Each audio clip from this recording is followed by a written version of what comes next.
you say is the enabling environment that your company, public company, thinks is needed at the national level to generate more trust across the industry, so more productive use companies and financiers can come and submit their applications and engage with you, considering the learnings that we have already listened to. Thank you. Thank you, Carlos. First of all, let me seize this opportunity just to speak very briefly, a few seconds, about Uganda Energy Credit Capitalization Company. Let me seize a few minutes to talk about Uganda Energy Credit Capitalization Company. This is a government of Uganda company which is in place to facilitate and catalyze financing for renewable energy projects and programs. We typically serve as a credit support institution, and our key partners are financial institutions and energy service companies. To go straight to answer your question, Carlos, first of all, what we consider very key, besides financing, is that we must have a quality assurance framework in place for PUEs, because we think that this can be able to attract the real players into the market. This is a nascent market for PUEs. We still need more credible players coming into play with the necessary financing, innovations, and expertise. And but as you know, serious investors cannot come to a market where there is no predictability, no reliability, no security and trust. Yeah. So that is a very important starting point for us to be able to begin. These are the building blocks, the foundation for us to begin to build a sustainable PUE market. The second issue is one of a regulatory environment. You had my colleague from the Ministry of Agriculture talking about counterfeit products. The way we deal with it in UECCC is that we pre-qualify the suppliers. So so we have project standards, but it should go beyond that. It should be a market that is regulated properly with standards, and we can be able to support every product that is on the market because it has been cleared by a relevant authority, ensuring that it meets the quality standards that are accepted internationally for PUEs. Then Brian also, in his presentation, he touched on issues to do with taxation. We have experienced some challenges with component-based systems for solar, where the tax treatment is not aligned. You find that different components of one system have different tax treatment. So this is something that we need to sort out, because then it makes the PUEs unnecessarily expensive. The government thrust is to exempt for solar, but you know, in some cases it is exempting some components and in others it isn't. For example, like with the solar lanterns that we have supported, if the solar panel is embedded on the solar lantern, then it is exempted. But the moment it is the solar panel is separate, then tax issues come into play. So then, of course, we mentioned that financing is not a panacea, but it's very key that we have critical financing in place. There is need for us to catalyze the demand side. And on our part, as you alluded, we are the implementing agency for the financial intermediation component of the Electricity Access Scale-Up project. And the component has a ticket size of $110 million. And it is aimed at supporting and facilitating the financing for clean cooking solutions, solar home systems, and those for enterprises. But more importantly, we are now also catalyzing and financing support for productive uses of energy. And the technologies that we have started with are in the areas of refrigeration and cooling, water heating, water pumping and irrigation, and grain milling. And here, we are going to implement a results-based financing. We are implementing a results-based financing program where we will be providing subsidies of up to 60% of the price. We appreciate that the upfront cost barrier is even a bigger challenge for PUEs, and that's why we have that high subsidy. But it is a smart subsidy in the sense that it provides comfort for a nascent market for companies to come into the market, because we are de-risking the market side, the demand side. But also, more importantly, we also need to incentivize it at that level to help rural enterprises or households to migrate from diesel operating systems, diesel-operated systems, which they have been very comfortable with traditionally for a very long time. And so this is part of the whole process of bringing them into a much cleaner market, which is also more efficient.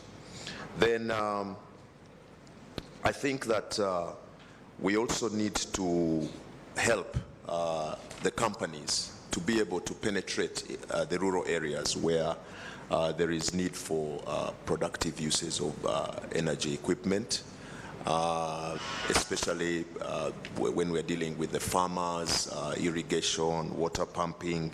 So what we are doing also as part of the program is that we're providing an incentive to help the companies to address market entry barriers. And for each unit sold in regions outside Kampala and Entebbe, we will be providing a subsidy to the companies. And that should be able to help them to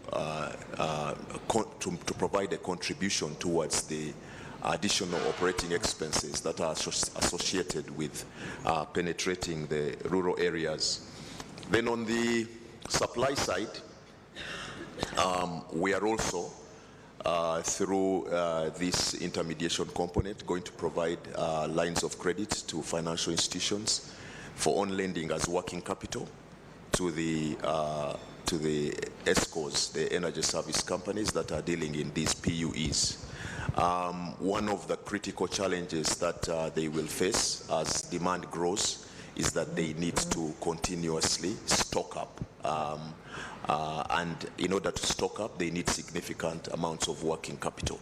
Some of them also provide pay-as-you-go, and that means that their working capital cycle is even longer, and therefore there is need for us to bridge that gap. And so there is financing on concessional terms available to be able to support working capital arrangements. Then another area that we see, I mentioned that we intermediate through financial institutions, but these are the typical financial institutions, commercial banks and SACCOs. But on this occasion, we are also in a position to intermediate with asset financing companies.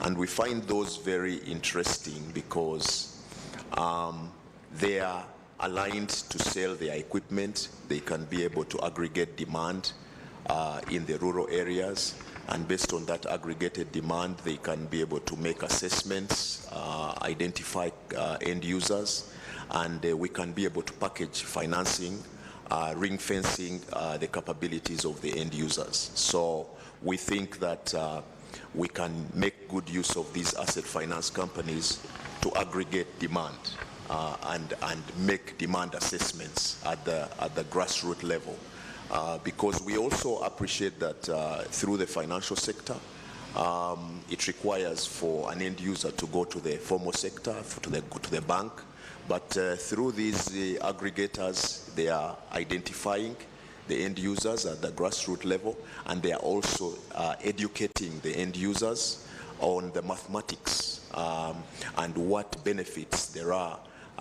for them to migrate from the diesel-operated systems to the much cleaner PUEs. Then we also need to have, financiers follow data, they follow assessments. We need to have market assessments. It would be of interest for us to include solar drying, but we need market assessments in that area. Uganda is trending as a supplier of coffee. Last year, $1 billion, but we're still using the traditional methods to dry our coffee, and which affects our post-harvest handling quality, and therefore affects also the price of our coffee internationally. So those are areas that we would be very interested to support, and if there can be more market assessments for PUEs, that would be able to help us to build financing arrangements around those areas. Then there is need also for deliberate building of capacity for O&M, because as you deploy this equipment, we need to have troubleshooters in the different regions of Uganda that can be able to address any O&M challenges, or even simple troubleshooting, because new technologies comes with learning, and sometimes you need people who are on hand immediately to be able to assist the users. Then the other area that we need to work on very closely with the ministry is awareness creation. We need to package our messages very well. People in the rural areas are used to convenience. If you have been milling using diesel, and it is easy to access, you can send somebody with a jerrycan to the nearby petrol station, and they can be able to get you diesel, and you start working. You don't feel any need, and they price it, and you don't feel any need for you to migrate. So we need to package these messages very well so that the end users appreciate that it is going to put money into their pockets. But we also need to talk about the climate change story. We're now having rains. The projections are that it's going to rain until March. And for people who eat grasshoppers, I was listening to the radio yesterday where we're not going to have any grasshoppers.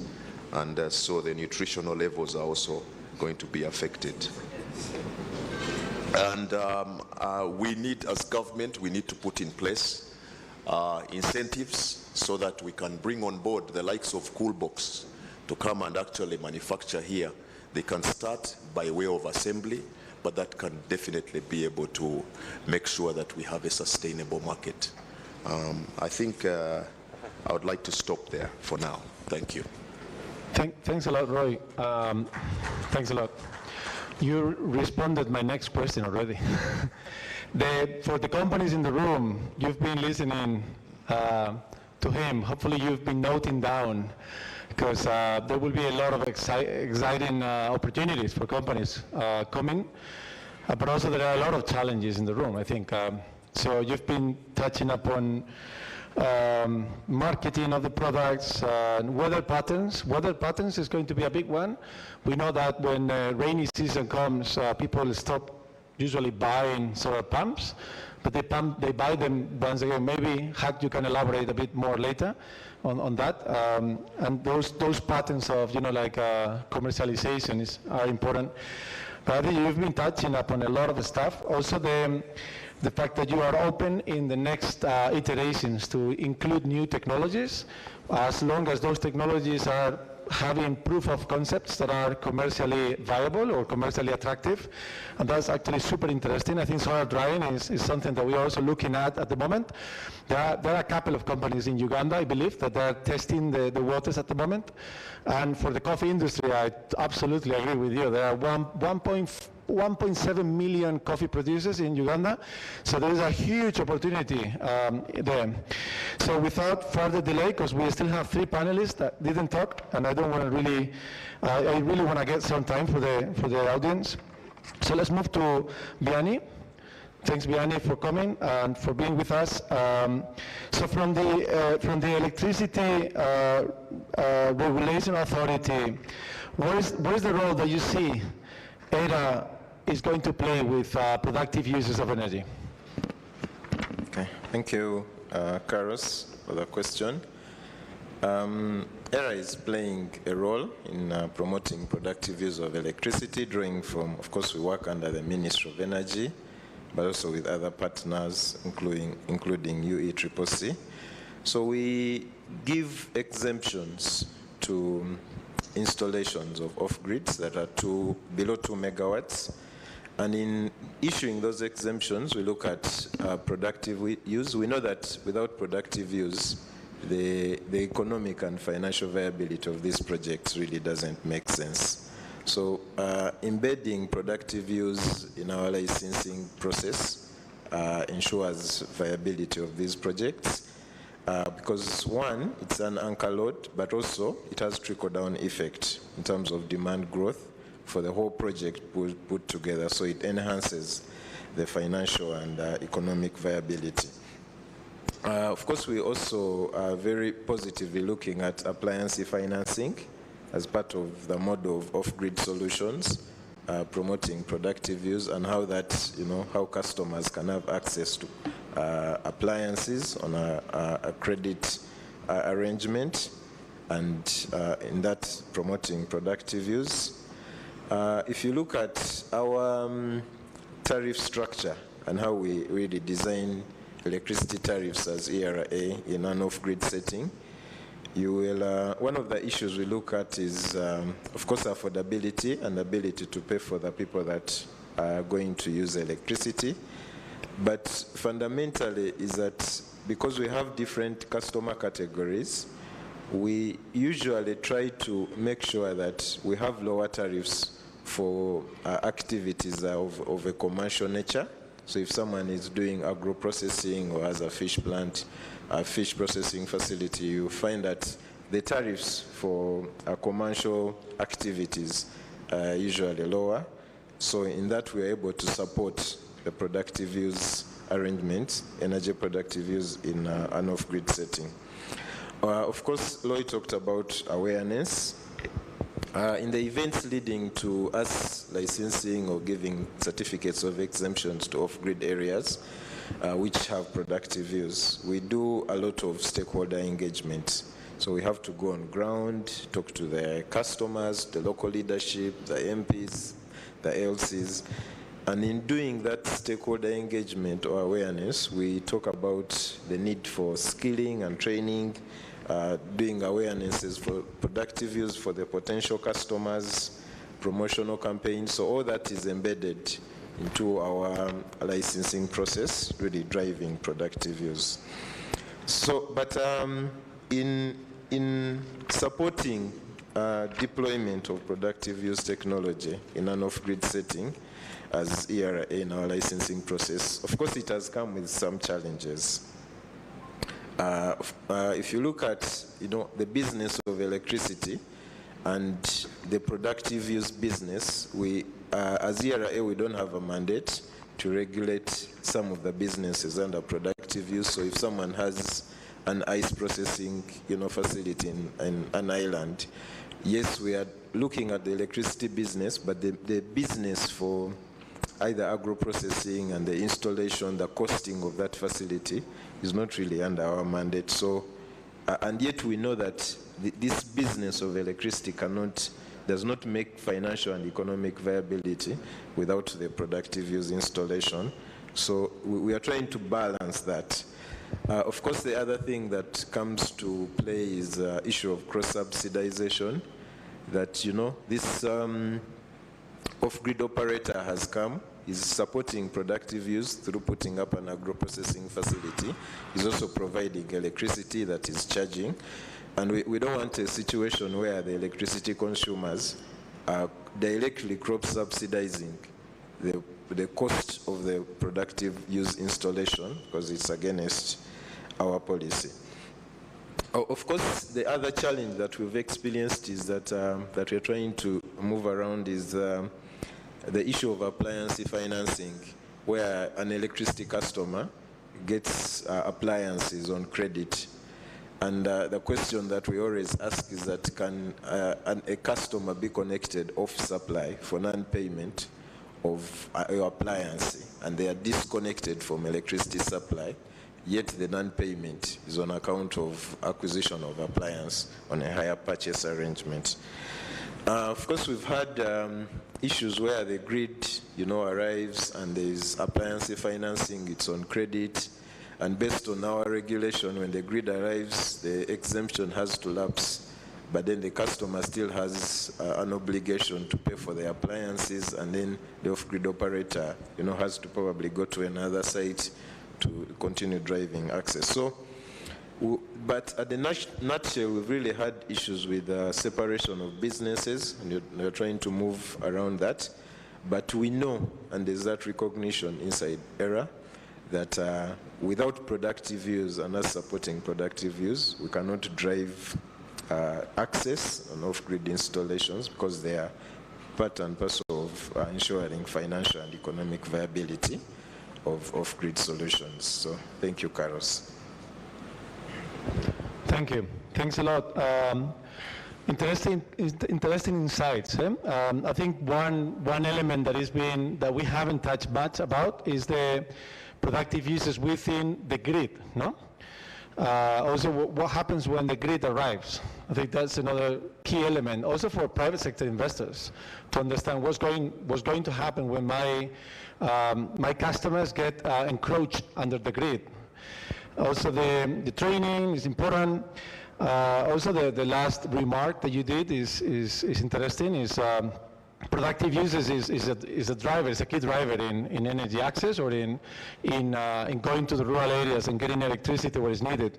And I think that also comes back to what Andrew said before on solar lighting for the household and the solar pumps. No, at the same time, people are really requesting all those services.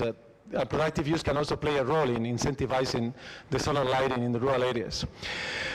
I think we've been talking a lot with with the four institutions. All the four institutions represent the government of Uganda. Now I wanna change a little bit the audience, or the sort of the voice. And do not feel the pressure. You just have to gather all the inputs that have been in the room now, try to get them into a cocktail, shake them, and give us your inputs and feedback on what you have heard so far, what are the critical elements, and how the company Sun Culture is dealing with them. Thank you. Thank you, and really appreciate the opportunity to be on this panel. Really amazing to be here. And yeah, maybe want to apologize beforehand if I'm too direct. But I think I'm very, very excited of the Uganda opportunity. I think the foundation we have now with the tax exemption on solar irrigation systems, the project that the government is putting in place for UCCC and Ministry of Agriculture is something that we've been trying to have in Kenya for the last 10 years. So it's really, really amazing to see this foundation. But nonetheless, now it's about the execution. And yeah, really encourage, of course, to have Ministry of Agriculture, Ministry of Energy to work together, especially now when UCCC, which comes more from the energy side, is entering into productive use space. It's suddenly the overlap with Ministry of Agriculture is very strong. And of course, now when we have two subsidy programs, which shouldn't be any competing situation, it should be a collaborative situation. And also on the marketing, right? As soon as you do work productive use in agriculture, you really need to work with Ministry of Agriculture to activate the field extension officers, activate the agents in the field that can gather the farmers, that can market such a subsidy, and really have the government is now actively promoting these kind of technologies downstream, because the government have amazing a network all the way out to the farmers, of course, that they built up over the years. I think also another thing is around the execution. So of course the verification and the payment of these subsidies. We have had really bad experience, or there's been some bad examples in other countries over the years where subsidies are not being paid out on time, or maybe not being paid out at all. And that can essentially kill any company that is, of course, taking the upfront cost and then not getting paid afterwards. So I think it's very important that the institutions instill a trust with the companies, that the governments, the subsidies will be paid on time, and that the verification process is done in an efficient way. Very, very important. Now coming back a little bit on the smart subsidies. So I think, of course, subsidies is really helpful, but it will only be super impactful if you match it with the financing. Even if you have a 60% subsidy, for a small farmers to pay 40% upfront is still too much. So you need to have financing linked, either through a financial institution or through PayGo. And I think the financing also really solves another problem that we've seen, is around the after-sale service. Because if a financial institution or the company itself is financing the product, they have to uphold the after-sale service, otherwise the customer won't pay and the portfolio will collapse. So you kind of do, solving two problems there with one stone, so to say. And also I think on the after-sales, like, there needs to be proper due diligence on the companies. They need to have a customer call center, toll-free numbers, technicians, shops. They need to really prove that they can do what AppTech can do, solve the problem within 72 hours. And it should be easy for the farmers to be able to access that after-sale service. I think obviously, and also of course holding payment, paying an X amount after 6 or 12 months, that both the ministries has been implemented is great. So really encourage continue to do that. And I think also it's very important that it should be farmer and private led. Is my personal view. The government is great. They can help to promote the technologies. They can, of course, subsidize the cost. They can ensure that the exemption is in place. But it should really be driven by the private companies. Private companies are great to sell the products. They are great in financing, and they should be great at after-sale service. So really let them do it, and it still should be farmer-led, that the farmer-led should still make a financial commitment. It's them purchasing the product, and they should have the willingness to do that. On the product, I think Verasol certification that UECCC is using is great. It's the only certification that is looking on the solar pump as a complete unit. All the others will only look at the pump by itself, not how it's working with a panel over the time, not how it's working with other quality assurance. I think that's great one. Another big thing that I really want to push is around rolling application. It's impossible for an international company to make a decision to launch into a new country within 1 to 3 months that many of these application timelines you have. You need at least a year before you will enter the market. So if you want to attract other big players to enter this market, you need to have rolling application. It's also hurting the smaller local companies, because very often they don't have all the documentation in place to apply. And I heard actually, Roy, a couple of smaller companies now for UECCC that just said that the application process was too heavy. And we don't want to lock out the smaller local companies at all, and which of course if we do, that is disturbing the market. And I've seen some markets in Eastern Africa where they have subsidy programs, and they will only do one application every 3 years. So if we don't make that 1 year, that means essentially we will not be able to enter that market for 3 years. I think I'll pause there. Thanks a lot, Hak. I've been informed that we are running with very limited time, so I will just move to the final panelist. Pauline, as representative of the civil society, but very, very briefly, you've been listening to the panelists. From the civil society perspective, what's your opinion in terms of, accountability, for instance, like UECCC is going to deliver $100 million. So how is that taken from a civil society perspective? Also, you're our only female panelist in a very male-dominant industry. What are the recommendations to change that, to get more women where they should be? I'm sorry that you have to answer very quickly because time is running out, but thanks a lot. Thank you, Carlos. Maybe to start with your question regarding what EUTRIPOS is talking about, allow me first to give a brief description on how civil society are working in energy sector. There have been a lot of handouts in the community where these pure products are needed, and of course that will scare out companies like the ones like Sun Culture to join the market because you are competing with the free products. But I must say that currently there are a lot of civil society that have now joined the demand side subsidies where they subsidize the cost instead of buying the whole product, and that is promoting accountability in the community, but also allowing the private sector to acknowledge or even identify the market opportunity in those areas. And now coming back to how that will work with maybe what EUTRIPOS is coming with civil society is that also they could join hands instead of duplicating the implementations, also joining hands to use the same approach, which will help to provide maybe incentives for companies to go in those areas, because he also mentioned about O&M capacities in those areas, and that actually there is a gap of O&M because there is no private companies established in those areas, and then you do not have the capacity of technicians to work on those products. And actually coming back to the Ministry of Agriculture, they have done quite well in terms of agro-input companies. They are actually established where the customers are, which is a total different when it comes to productive use of energy product companies. They are established in Kampala and other big cities of the area instead of where the community are looking for those products, especially in off-grid areas.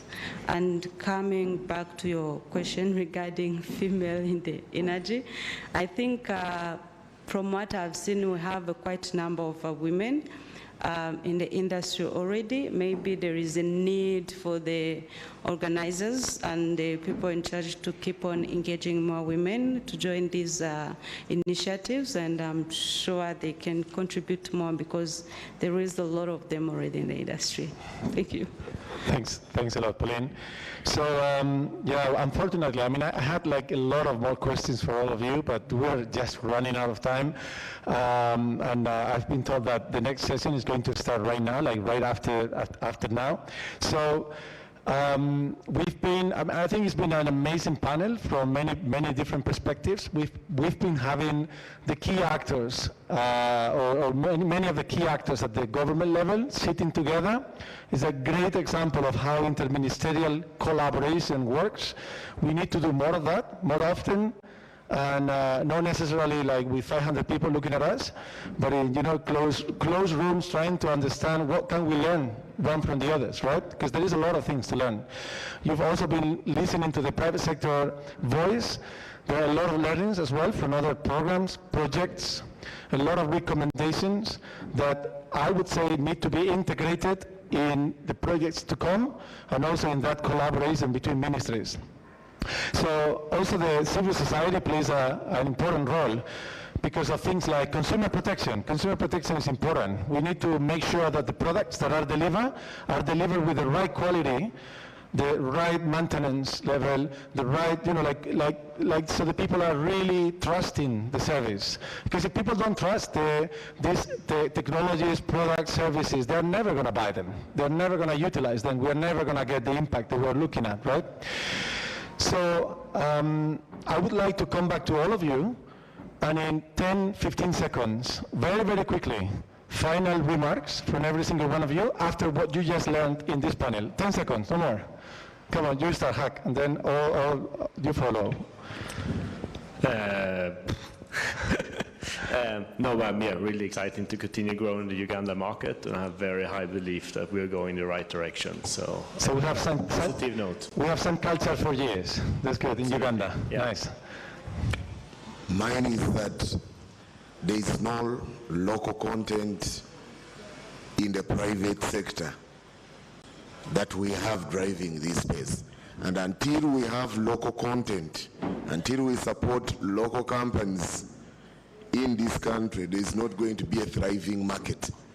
The examples that we've seen, even from your presentation, Carlos, we are talking about companies that are international. So where we sit until we emphasize local content, where the international companies can work with local companies, there is not going to be a market in this country. Thank you. Thank you, Dr. Brian. So local companies, local support for local companies to thrive. Thank you. Yeah. Andrew. Thank you very much. In a nutshell, whereas the government is trying all ways to avail financing for the PUEs and generating market at the local content, we are having a gap at the level of the manufacturers. So sometimes you run out of inputs. So for this solution to work, there is need for continued dialogue between all the stakeholders so that we can have a synchronized mechanism that can work timely to achieve the targets both of the government, of the private sector, and of the funding bodies. So there is need for continued dialogue, interministerial, private sector, and the civil society. Thank you. It's amazing to hear that from the Minister of Agriculture. Well done. So convening across all the levels. Pauline? From the civil society perspective, I believe they need to put more effort in ensuring the product that are being delivered they are on standard, because that has been also something that has ruined the market.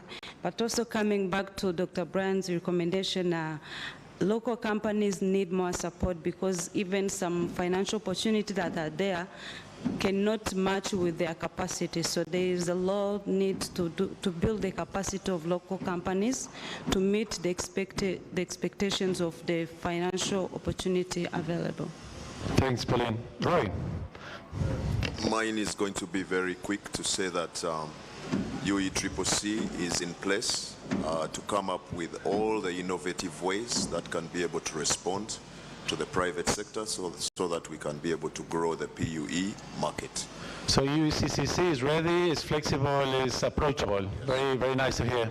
And more focused to the what was raised by the private sector panelists. We're going to have rolling applications, so the EOI is closed, but we will also place more adverts in about 6 months. So for those companies that missed, they can be able to come in. So in 6 months, UECCC is launching a new one. That's good to hear. Thank you. The same one, but advertised. Advertised again. Thanks so much. Yeah. And finally, Vianney? Yeah, mine is that productive use is very critical for economic and financial viability of projects, and we should harmonize policies to support productive use. Thank you. So policy coherence. So thank you so much for your participation. Really, really exciting to hear everything that you guys have been going through and all the future plans. And I would like to give them a big applause, because I think it's been great. Thank you so much for being here. And thanks for the audience as well. And sorry for the Q&A. We didn't have the time to go through, but it was planned initially. But you guys have these extremely nice panelists here, so just jump on them when we finish. So thanks a lot for your time, and looking forward for the conversations. Thanks a lot.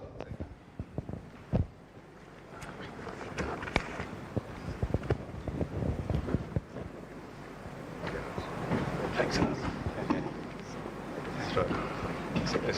Thanks a lot. Thank you. Thank you, Pauline.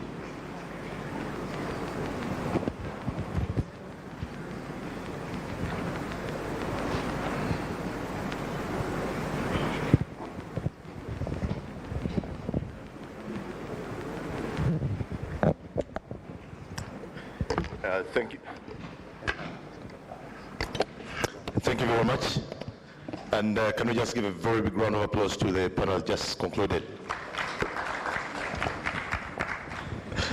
Sorry, I just jumped in to try and manage it, but for the next session, Please allow me to invite Pastor Kakuru, and he will break down the details of the session that he's going to chair. Thank you.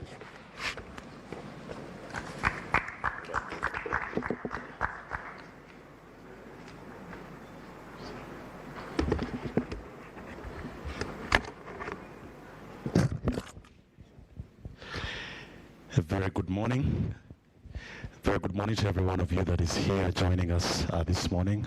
My name is Kakuru Peter, and together with a team of religious leaders, we shall be facilitating the session on religious leaders dialogue on clean energy and sustainable practices. It's good to be joining you this morning, and I hope that every one of us here is well this morning.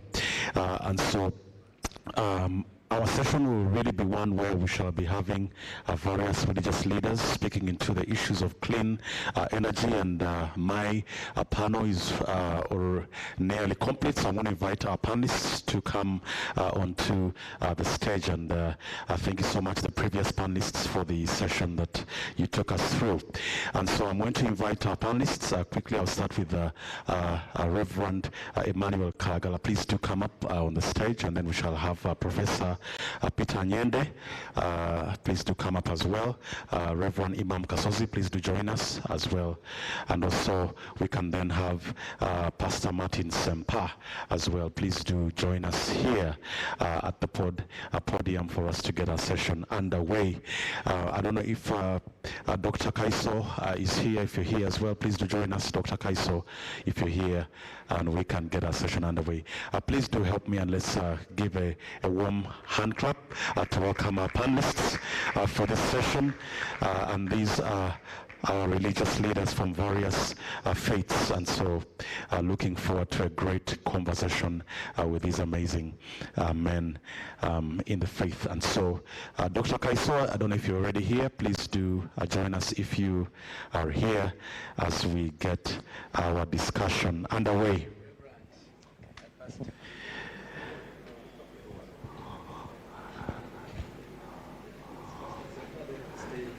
All right, welcome Dr. Kaiso. Thank you for joining in as well. Good to have you with us. So I'm going to take the posture of the previous moderator and stand so that I can get a good view of every one of us. So you are very, very welcome, gentlemen. So I'm going to ask you if you can to just in about a minute each just introduce yourselves to the rest of the audience in the room. And so starting right from Doctor, coming to where I am standing. So Doctor, please turn on the mic, and you can just let us know in just about a minute a little about who you are, and then we can get into our discussion.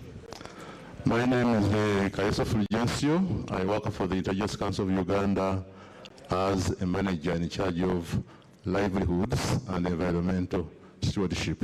I'm glad to be here and to meet you. Thank you so much, and you are very welcome. Good to have you with us. Pastor Martin. Yeah, good morning, everybody. My name is Pastor Martin Sempa. I'm a pastor of Makerere Community Church at Makerere University. We've been mentoring thousands of next generation leaders. I'm also a practitioner of renewable energy, and I'm glad to be able to come and share and reflect with you how we can take it forward. Thank you, Pastor Martin. Let's just go next to Imam. Good morning. My name is Imam Kasozi. I am the Imam of Mawanga Masjid Muslim community in the neighborhood here.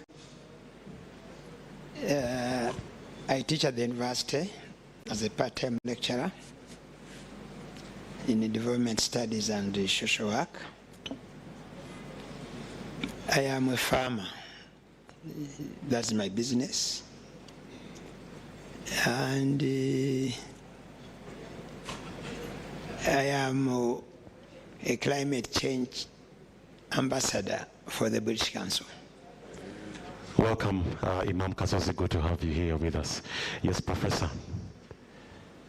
Morning. Please. Just turn on the mic.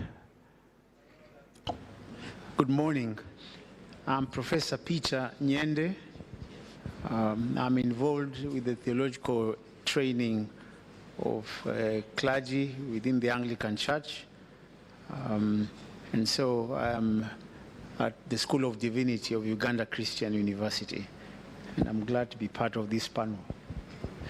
Welcome, Professor, and lastly, Reverend. Thank you. Good morning. Emmanuel Kalagala is my name. I work with the Church of Uganda, particularly Diocese of Kampala, based at the Church of Resurrection, Bugolobi, Church of Uganda. I am there as the vicar. Welcome. Can we once again appreciate our panel? Thank you so much for making the time to join us on this very important discussion. So my name is Kakulu Peter, and I'm a pastor with Rural Church. I am also a leadership coach, trainer, and speaker, and glad to be moderating this discussion and these incredible minds as well. And so I would like to look at the aspect of the contribution that as religious leaders or the religious institutions we can make to the initiatives in promoting clean energy and its practices to the people that we lead and also to the place of influence that we have. As we get into our discussions, it's important for us to appreciate that there's a place for us to play as far as this is concerned. In fact, if you read the Bible right from the book of Genesis, you'll see that when God had finished creating the world and every natural resource within it, the Bible says in Genesis 1 that God said that it was good, and then it was good for the livelihood of men, it was good, beautiful to the eye, it was good for the nourishing of the body, and good for the sustaining of mankind. And then later on, God gives a mandate to man, the first man, Adam. And his mandate was one that we called the dominion mandate, where he gave Adam and every human being thereafter to steward the world and the resources. He said, be fruitful, multiply, have dominion over every resource that God created.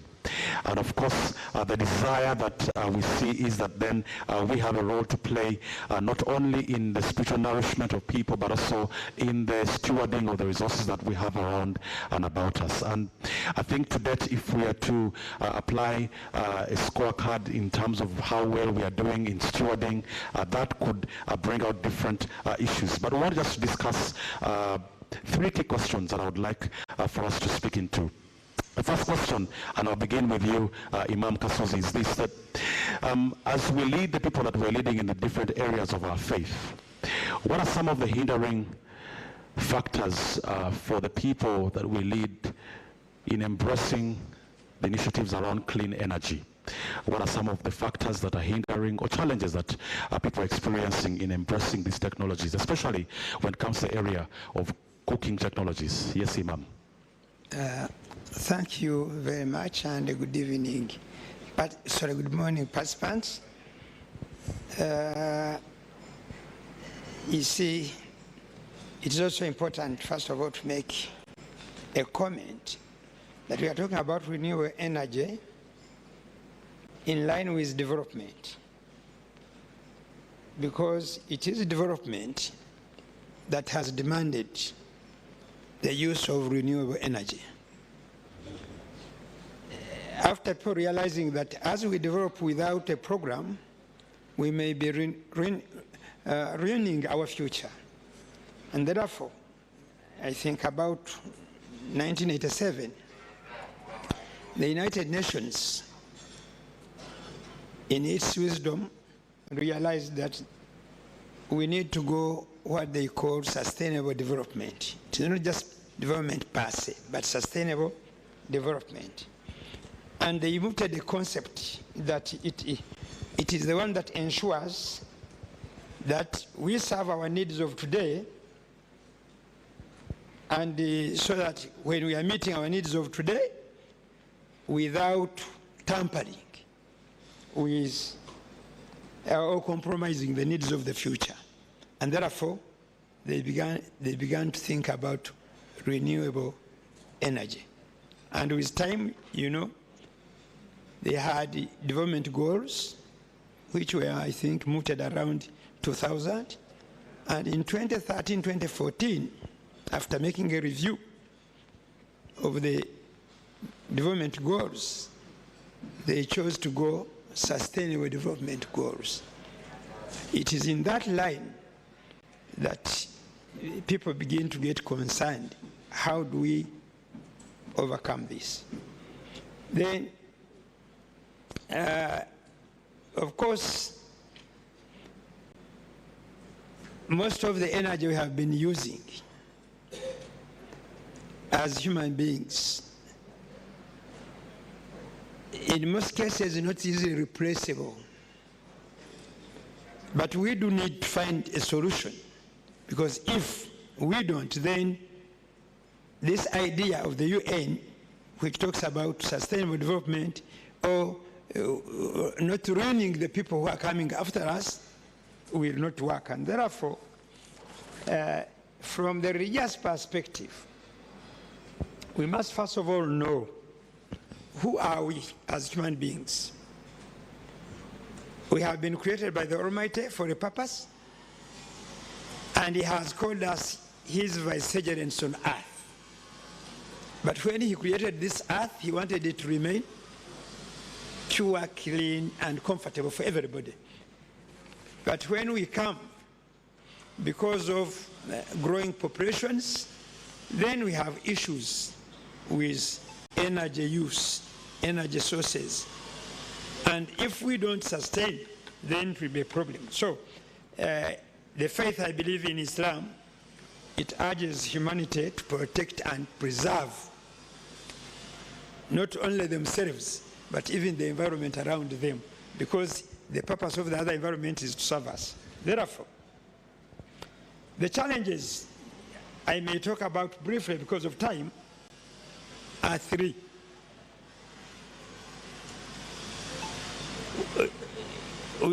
We all agree that we must go for renewable energy, or what we call green energy. We all agree. But at the moment we are using what we call fossil fuel, whether it is charcoal, whether it is whatever. And then we are also the violators, because we are the ones using automobiles, machines, whatever, okay? But in order to overcome that, the reason, one of the challenges we have is that we seem to be contented with the lifestyle that we are living. Many people, especially those in the first world, if we can say, the industrial world, at a given time they seemed contented. They were progressing. They have just realized that, what are the consequences of this development? So number one, we need to look into the lifestyle. Because this is the challenge number one. Challenge number two, lack of facilities. We are talking about renewable energy. Do we have the facilities to encourage green energy or renewable energy utilization? Look at where you come from. Look at your own people. Look at yourself. If Pastor Semper has said for him, he's a user. And some other people do, but he uses that because he has probably the ability and capacity to use that. So challenge is we don't have the facilities. We need to look into that if we are going to work. Then the other one is lack of enforcement. We do not have people who are really enforcing this. I don't know whether NEMA is one of those groups that they have said shut down. But if you look at the role of NEMA and what they are doing, and when you pass in areas where you pass, and sometimes for us where we live, you begin to ask, does it exist? So enforcement is another challenge that we have. That even when me as an imam, him as a pastor, him as a reverend, goes to the congregation and says, we should do this, then somebody will tell you, for us what we are doing is small. I only cut one tree to cook my food for my survival. But my neighbor has powered into a river, a lake, or a water body around us, tons and tons of soil to reclaim it for his personal use. That is, so the enforcers must really be seen Minister of Energy. Imam, who's that neighbor? Maybe we notify the authorities. Who's that neighbor? No. Pastor Martin, I think let's... Many of our neighbors, I don't want to pinpoint to a particular individual like us, but we are aware. Yes. Me as a resident of this area, for example, Yes. I know more than one person or two. Actually, one of the person I told that what you are doing is not right. He even went to tell people that I hate him, and now he used the religion.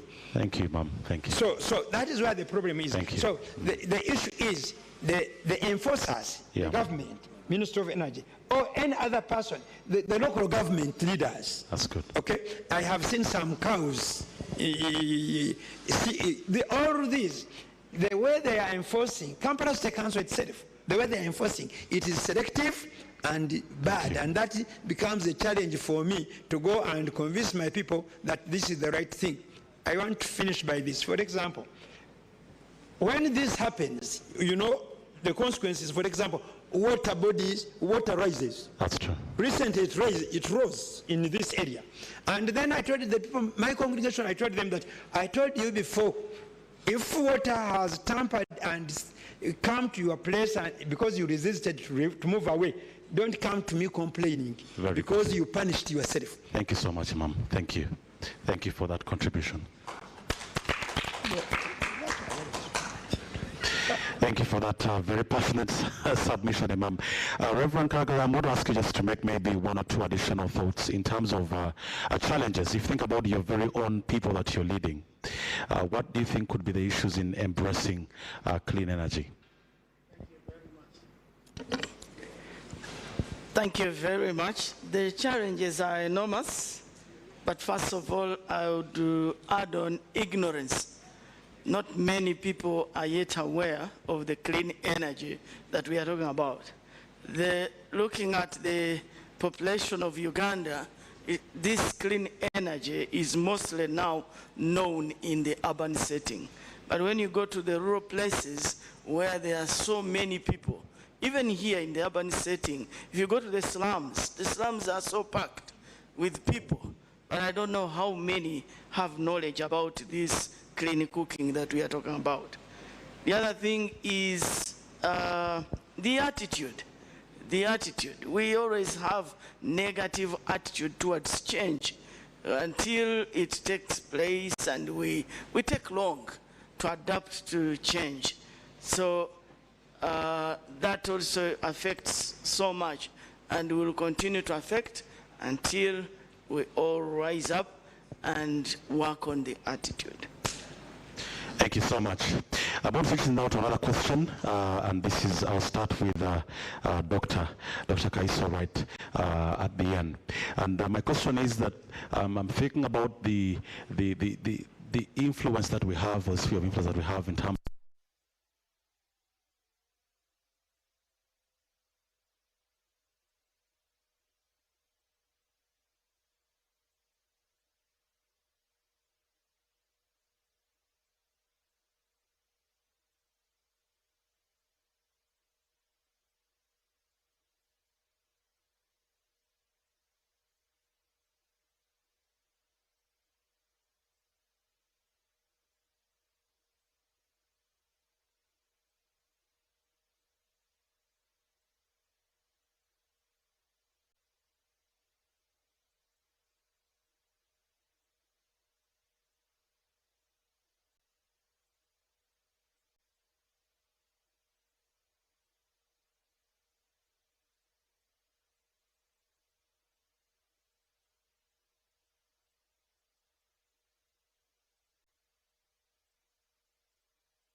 Smart 24, driving business.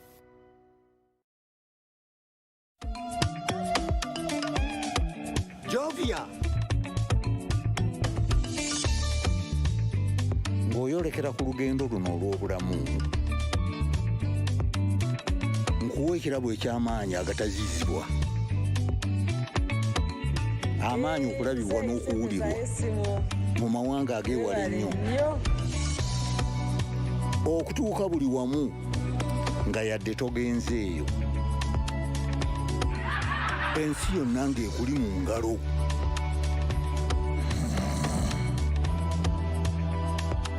Okutambula mu biseera n'okumanya buli kimu ekirina okumanyibwa.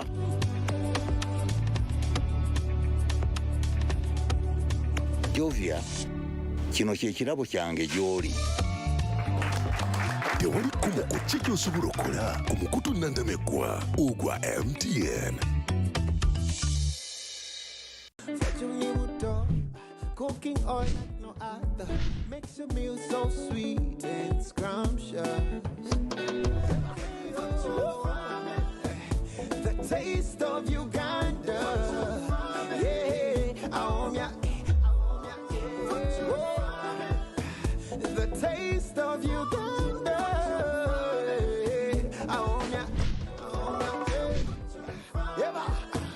the taste of Uganda.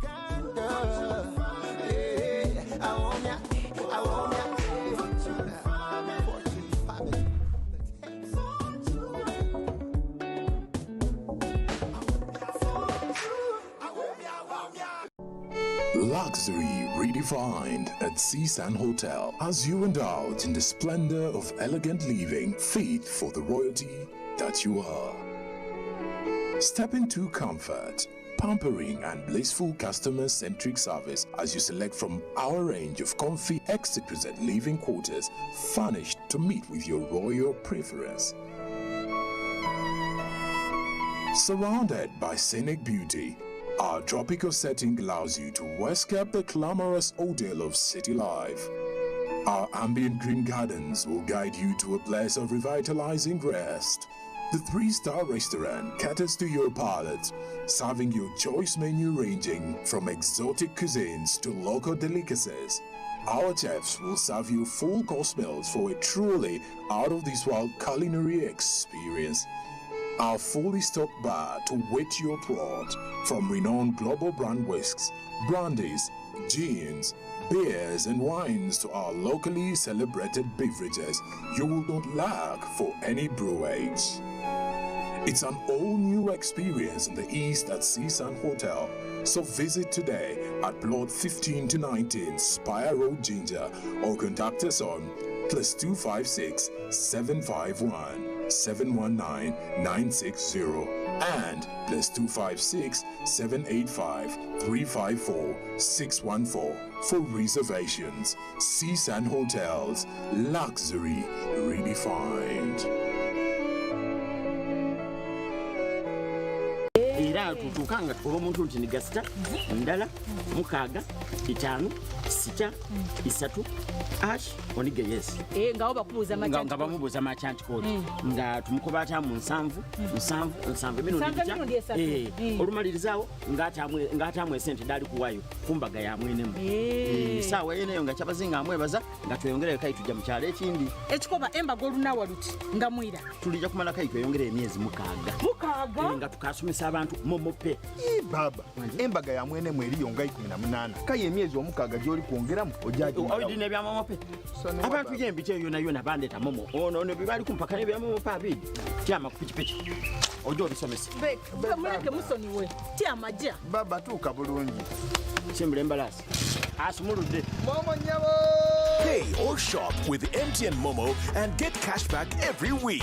It's free of charge. Use the Momo app or dial *165 *3#.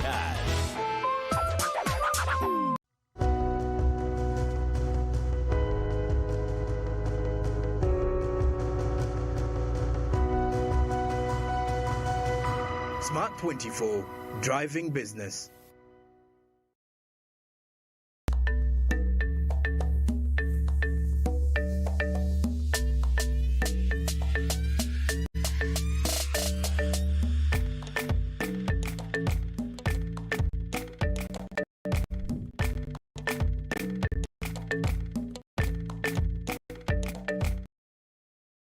you're one of those who's a very strong advocate for renewable energy. And so, Pastor Semper, in about 3 minutes, would you just maybe share with us how you've embraced this change personally, and what this means as well for us as leaders in being the champions for this change? Thank you. Religious leaders, first of all, are quite influential. 2 weeks ago, I was discussing about manhood power boosters. You know, getting more sexual power on, because it's a form of energy. You know, there is cooking energy, there is spiritual energy, then there is sexual energy. So I was discussing about the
we ended up leaving Kampala to Kasanje, which is about 45, 1 hour away from here, and decided to start our own green belt.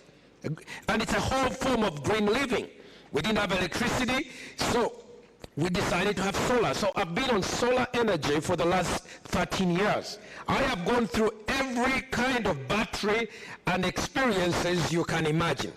I stopped using my big refrigerator. I have a huge refrigerator that I don't use. I use a small one because it goes with limited power. I ended up discovering that these old bulbs, they take too much power. And then I began to embrace the new bulbs, which take very little power. And now I enjoy bringing students from Makerere University because I've been there for about 20 years. And at some point, talk is talk, but much better than talk is demonstrate.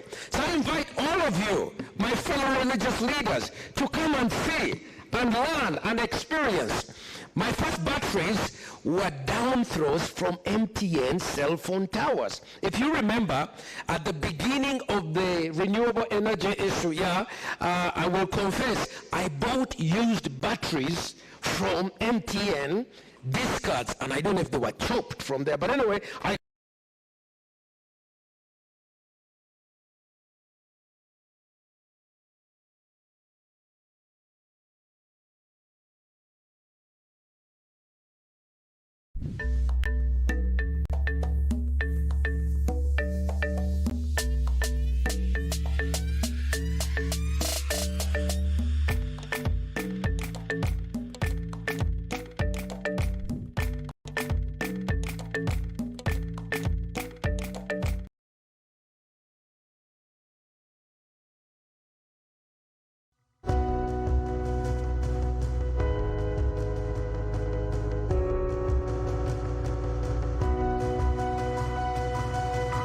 Smart 24, driving business.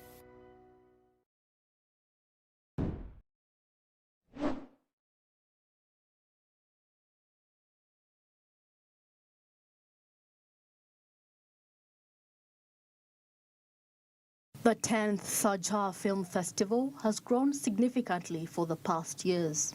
The 10th edition featured 80 films with 7 categories, which include GCC short film, feature films, international short films, student films, and animation films. We have been in the industry for 10 years, and the reason this festival has happened is for the children and the youth. So it is more of an inspirational learning, educational festival where the children and youth, one, learn how to become future filmmakers or anything in the film industry, and we also encourage them to make their own films and become future filmmakers as well. On another thing as well, we encourage UAE filmmakers to do more films for children and youth specifically. And as well, it's more of media literacy, so when they watch a lot of films from more than 80 or 90 countries in the world, they learn, their culture, they learn a lot about these different countries, but at the same time, it unifies that everyone in the world faces the same issues. So you can see a film about bullying made in Japan, or a film about climate change made in, let's say, Africa. So all of that, so the whole world unifies with film in the same issues. Some of the films featured included Nezo, a short story set in a war-torn city of Damascus, where a family is grappling with a difficult decision of whether to stay in their homeland amidst the chaos and danger or become refugees seeking safety abroad. Our movie is belonging to the childhood. In our movie, there is 2 kids that's suffering from the war, and they are playing like main role in the movie. There is a lot of messages about the children, how to protect the children under the bombs and the wars in Syria. But it's like we speak now about Palestine as well. A lot of messages of the movie. One of the message was in Europe about the refugees, but here there is different messages. Because the movie is full of messages, not only one line of drama and one. It's really full of messages. There is many messages now, especially under the war of Palestine. There is a lot of message because it's similar situation. There is people under the bombs was in Syria 10 years ago, and now there is people under bombs in Palestine.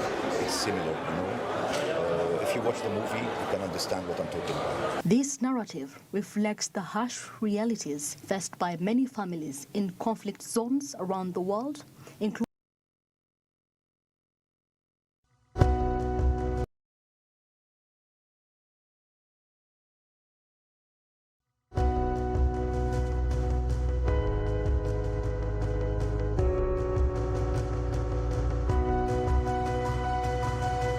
Smart 24, driving business. Those trees and the old trees. And in some ways, because they're poor people. Okay, they are poor people, they don't have electricity, we don't have electricity in our place. So one of the ways is using conservation methods to promote renewable energy. If you can't afford the solar, use the wood with a renewable way. At the beginning you mentioned that when God made creation, he saw that all that he had done was good. But in every plant there was a seed. Because with each seed being used for purposes of man, another one comes up. Whenever trees are cut up, like I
companies from Western world, like Monsanto and others, and they give us seeds which don't have seeds within them, then that is not renewable.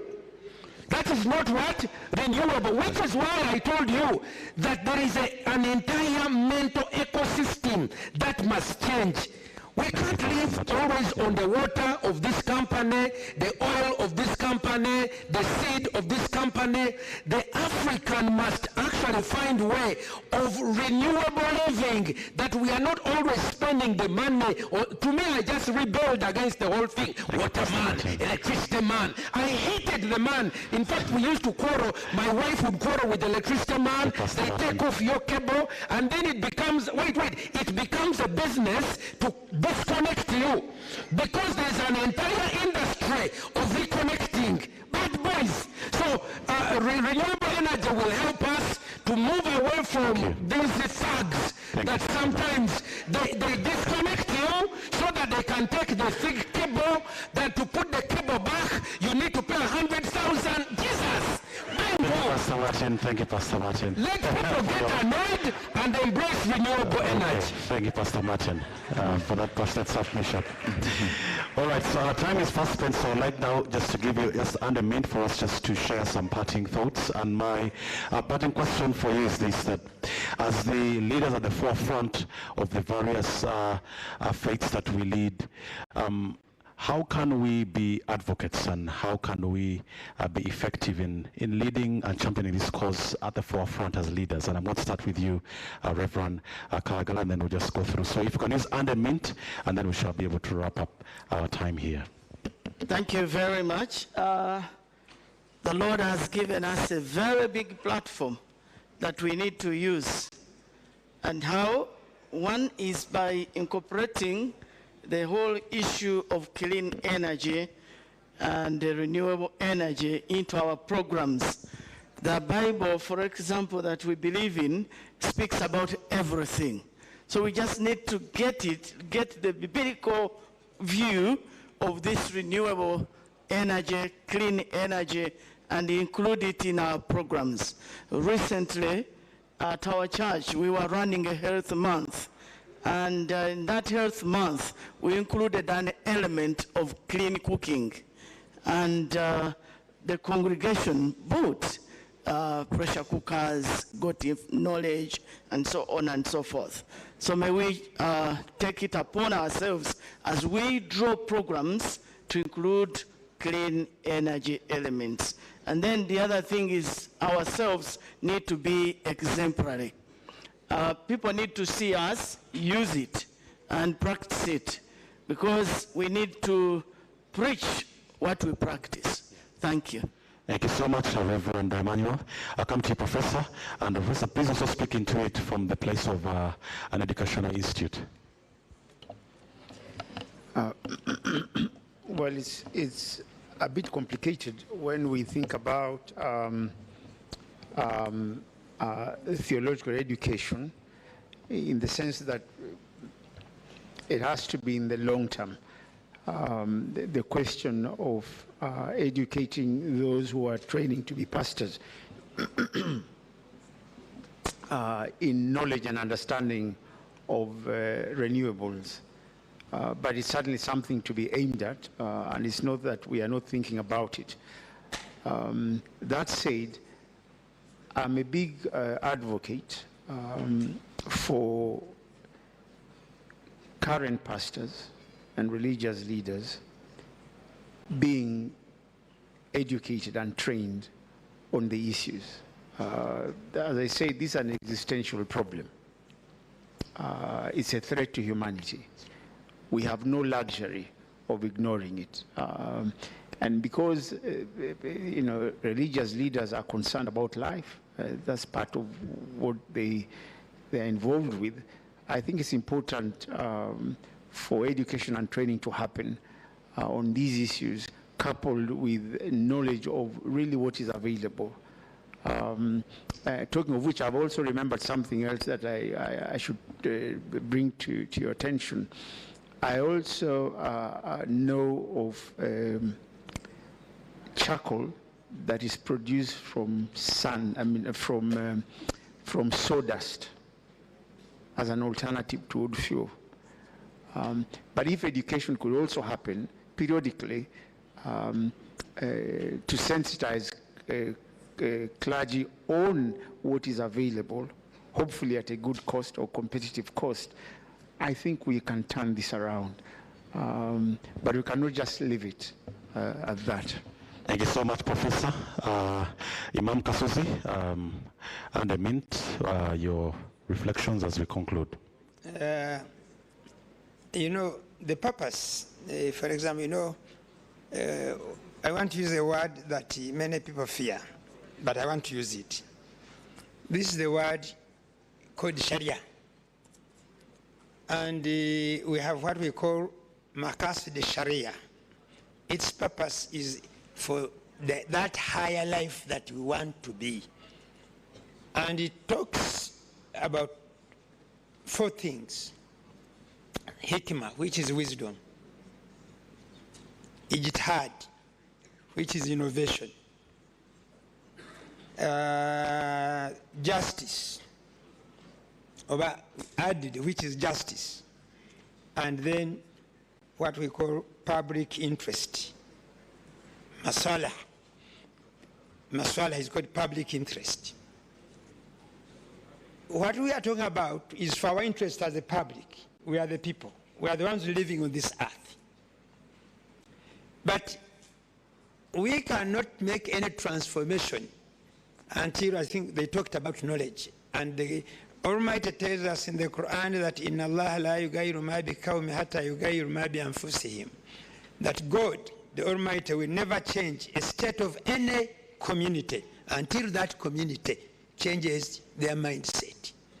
It is therefore important for us to change our mindset. That's what I can look at a take home. How do we change this mindset? Then we need, I think, Reverend, Doctor, talked about making partnerships. Pastor said they want to, they should partner with them, influential people, and he gave an example. The unfortunate part for this country is that people sitting where decisions are being taken on any matter, they are lacking a lot of clarity in what is for the nation. Many people will always go for friends, relatives, and those who are near to them. They do not, we should change our mindset and look at saying that, no, I can utilize pastor. I remember there's a time I organized the workshop and Pastor Semper was my key speaker. People who had a bias against him, what he mentioned then, they said, he does not like us. I told them, no, you are losing a point. What he said then, today we are witnessing it with this new law they have made. So, what is important? Forget about the Imam Kasozi you hear for some other things. Recently, I decided not to go to many media houses because I tell them that you are only inviting me on controversial issues. I want to be invited on development because I know where I have come from and I know my contribution to the development of the what? Of this country. But you only want me to go for controversial things, and therefore you make the other people, because I love my country better than any other. You see? So I want to end up by saying, let us go back and look at these three conditions briefly, Mr. Moderator. So I'm sorry for number one. In order to make renewable energy practical for sustainable development or for our survival, number one, the use of green energy or renewable energy sometimes it cannot exceed the time it takes for the resource to be renewed. As he told you, as you are cutting a tree, because you cannot cut a tree today and you think when you plant one tomorrow, it will be ready to provide you with fuel the other day. It's not possible. You have to prepare for it. Number two, the use of non-renewable energy must be replaced by other alternative resources before it runs out. And finally, but yes. How are we replacing it when poverty is with us? Lastly, we need to maintain the process and structure of the ecological system. Thank you. By being brave enough to tell people that what you are doing is not right, irrespective of what their status is, irrespective of what they are going to say to you. Because me, at 64, I have lived my life. My grandchild, who is 2 years old, if things go the way I am seeing, how will he or how will she survive in the future? So, thank you so much. That's why I talk about mindset change. Thank you very much. Thank you so much, Imam Kasozi, for those contributions. Yes, Pastor Semper, we have about 2 minutes to conclude, so 1 minute, and then we shall pass the last minute to Doctor. I thank you for this opportunity to dialogue together about renewable energy. I think that my parting shot would be that we need people who help put the whole thing together, and religious leaders are able to help you. I mean, some of you are into biodigesters, some of you are into solar panels, some of you are into batteries, some of you are on air, wind, and they're like different parts of the same thing, but we're trying to promote healthy families. We're trying to promote government, lawmakers. We're able to bring it together. So I think we're available to continue.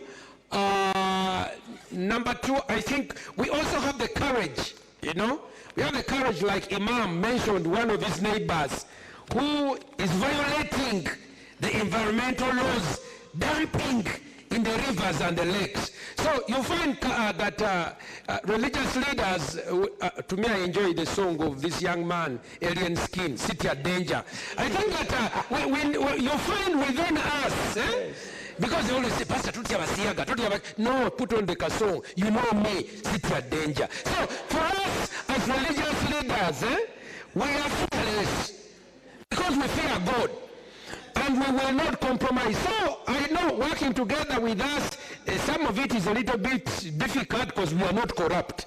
If you have us, we will not be chopping people's money. We will tell the truth, and we will tell this one works, this one doesn't work. So I'm showing you these bulbs. Let me bring them over so that this young man who's taking pictures can be able to see. For us, we can tell you that this bulb is all technology.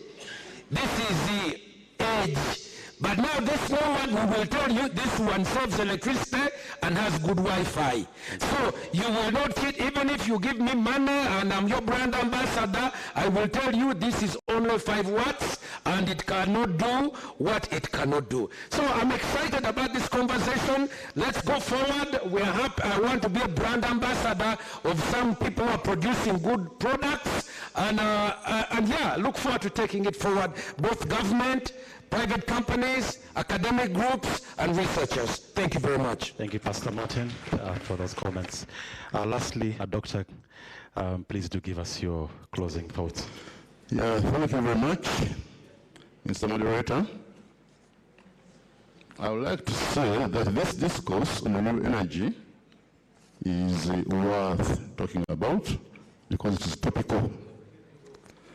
Now, in IRC, we have got positions of champions. These are the people who advocate issues, and in most cases, they are retired leaders, and therefore they've got all the time. So I think we needed to create ambassadors and champions in the realm of renewable energy. Number two, the high costs of renewable energies are not high per se. I argue that's the initial costs that are high. So what do we do? Like in the previous panel, somebody mentioned about subsidization. I think government has to intentionally do that to ensure that people people can afford them. In the longer run, I think it is cheaper to use them. Another thing that I'd like to suggest, ISU has got a farm, 140 acres, and would like to replicate other farms in our regions because we've got regional networks, we've got district networks. So some of the things that we do there, or which we wish to introduce, are these renewable energy sources. We've got very large numbers of young people, and we would like to train them so that these energies become, if there is mass production of these cooking stoves or the GCOs, as the professor talked about them, they are going to become cheaper and they are going to become affordable because these people we are living with, who are in most cases energy poor, are within our communities. So if we can do these things, we can produce them in mass or a mass, we find actually that these energy sources are going to become cheaper and affordable. Thank you very much. Thank you so much. Can we give a big hand to this amazing panel? Thank you so much for those votes. Our time is fast spent. I had thought would have one question from the audience. I stand to be advised if that's okay. All right. Okay, so thank you so much, and I would like us to one more time, can we appreciate our panel? Thank you so much for those constructive thoughts, and I will leave those thoughts again with the organizers. Thank you so much for having us here today, and we look forward to the partnerships that we can be able to engage in to see how we can advocate for this issue. Thank you so much, and may God bless you.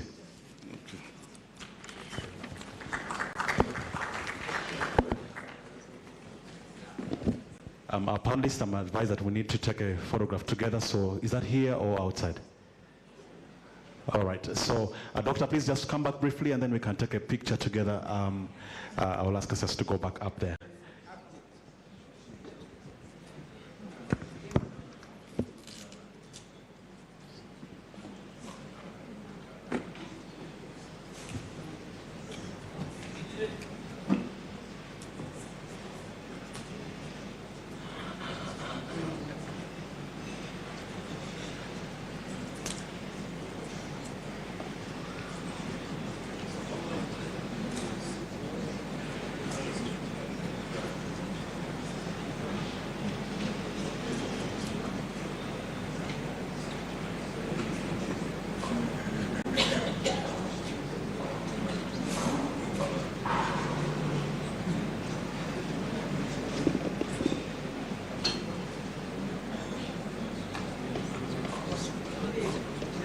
Cultural leaders can smile. You get the being too tough. Message of love. Thank you so much, gentlemen, for your submissions. And of course, I do agree with something that was said earlier. They too are brand ambassadors. They can be champions of the change that we want to see as far as energy transition is concerned. Thank you so much, Pastor Peter Kakuru, for your deliberations in that regard. Now, we're going into a next breakout session, and the next breakout session is still related to the same. These were religious leaders. Now, we turn the pages and the questions to cultural leaders. And so the next breakout session in this room is going to be looking at championing community-led energy transition. And we're going to be having cultural leaders from Buganda Kingdom, from Bururi Kingdom, from Acholi Kingdom, and then also from Bunyoro Kingdom. They're the ones who are the managers of the oil and gas sector now. How are they championing the energy transition? And of course, under the theme, clean energy for all. And so, ladies and gentlemen, allow me to invite to the podium the moderator for our next panel discussion, and that is Mr. Naja Nassif. He is the Speaker, Wakiso District.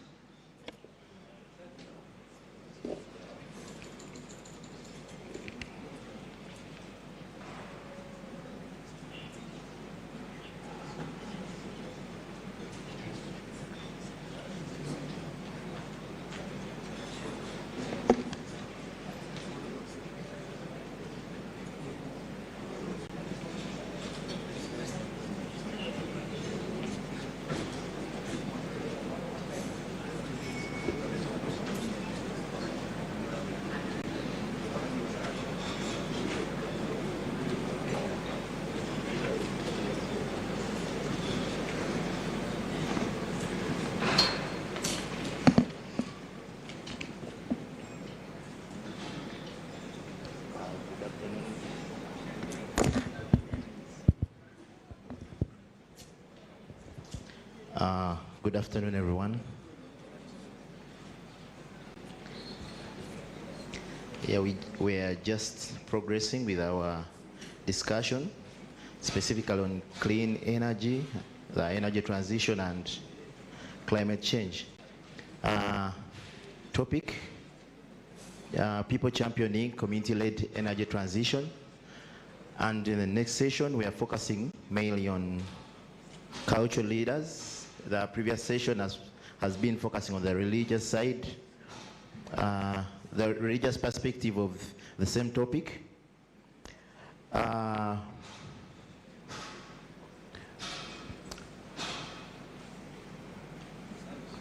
you're well aware, religious leaders and cultural leaders work directly with communities.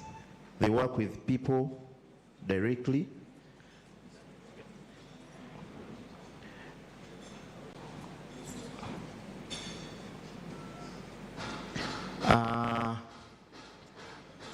In the past, around 1911, that's when Uganda had its first hydropower station. And according to history, the lobbying was done by one of the cultural leaders. By then it was about 12 years. And it means Uganda has been moving with the guidance of the cultural leaders. You're well aware that the example of the independence of Uganda, it was the cultural leaders within the Buganda kingdom who championed that. So the cultural institutions have been very active in the development of our country. And we realize that while we discuss the energy transition, it's very necessary to involve the cultural leaders in this discussion. Like I said, they are very much close and in touch with communities. We want to engage and participate in this energy transition. Today, we are having our keynote speaker, Wekitiibwa Mariam Mayanja Nkalubo, the Minister for Environment in the Buganda Kingdom, to give us a keynote speech specifically on this topic.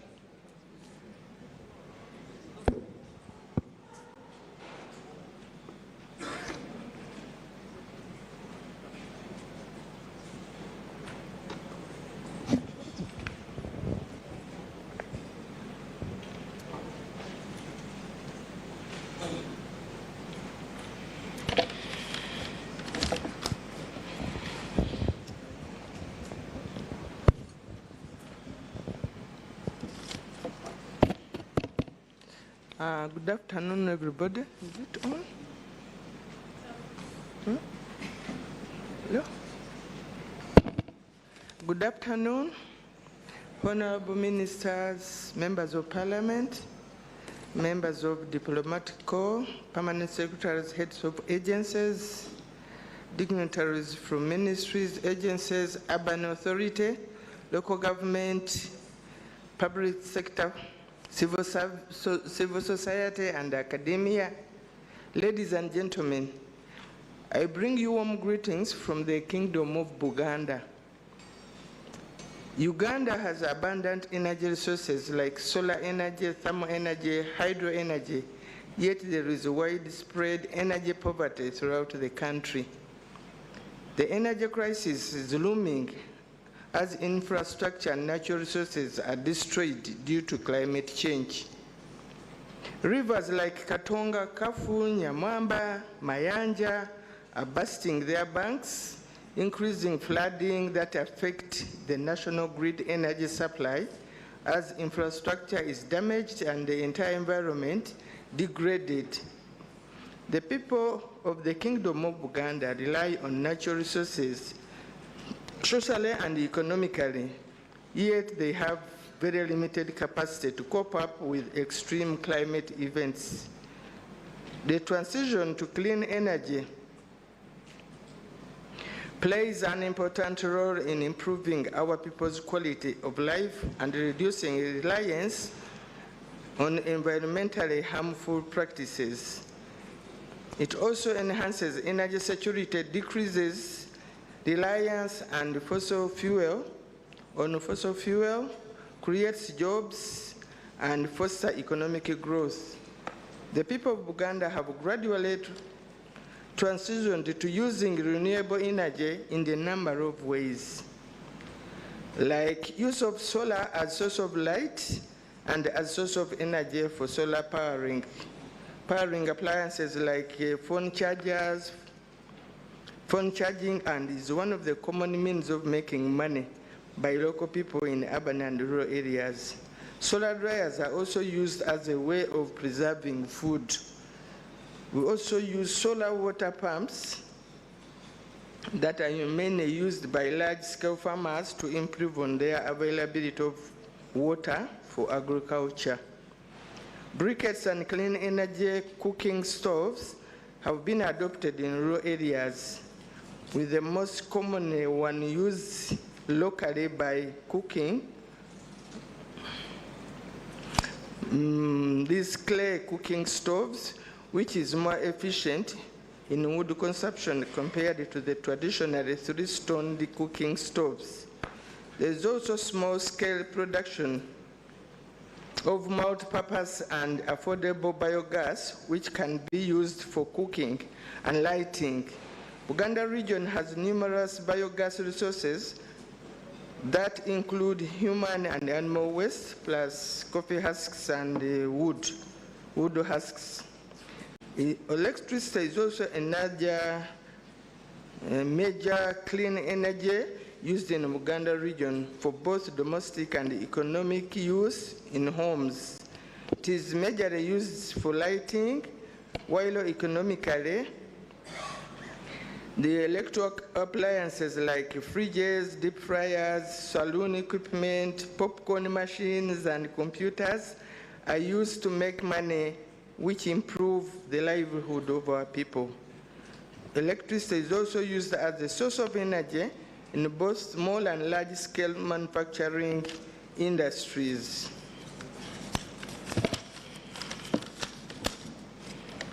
The Kingdom of Uganda has interventions. The Kingdom of Uganda has 18 countries through which it encourages and facilitates the local communities transition to use renewable energy. Some of these interventions include mass sensitization initiative like Akala Matendo are used to improve the people, to provide the people with information on clean energy and its proper use in their homes. We're encouraging people to have good homes which make good villages. And in these good homes, we provide information on how to use these clean energies like biogas. Training on how to use renewable energies sustainably, like the biogas training. We have one in the Kabaka's Palace in Rubiri, where youth come and get knowledge on how to build up these biogas stoves, and then they go to the villages and teach their fellow colleagues. Partnerships and collaborations with clean energy initiatives under the government, organizations and non-government like OCOSEF and Ebofasa. These are our partners who provide solar dryers or biogas stoves to the local communities in the villages.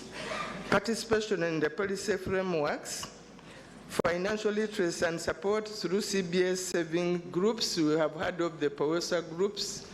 These have helped people in the villages to learn how to use clean energy.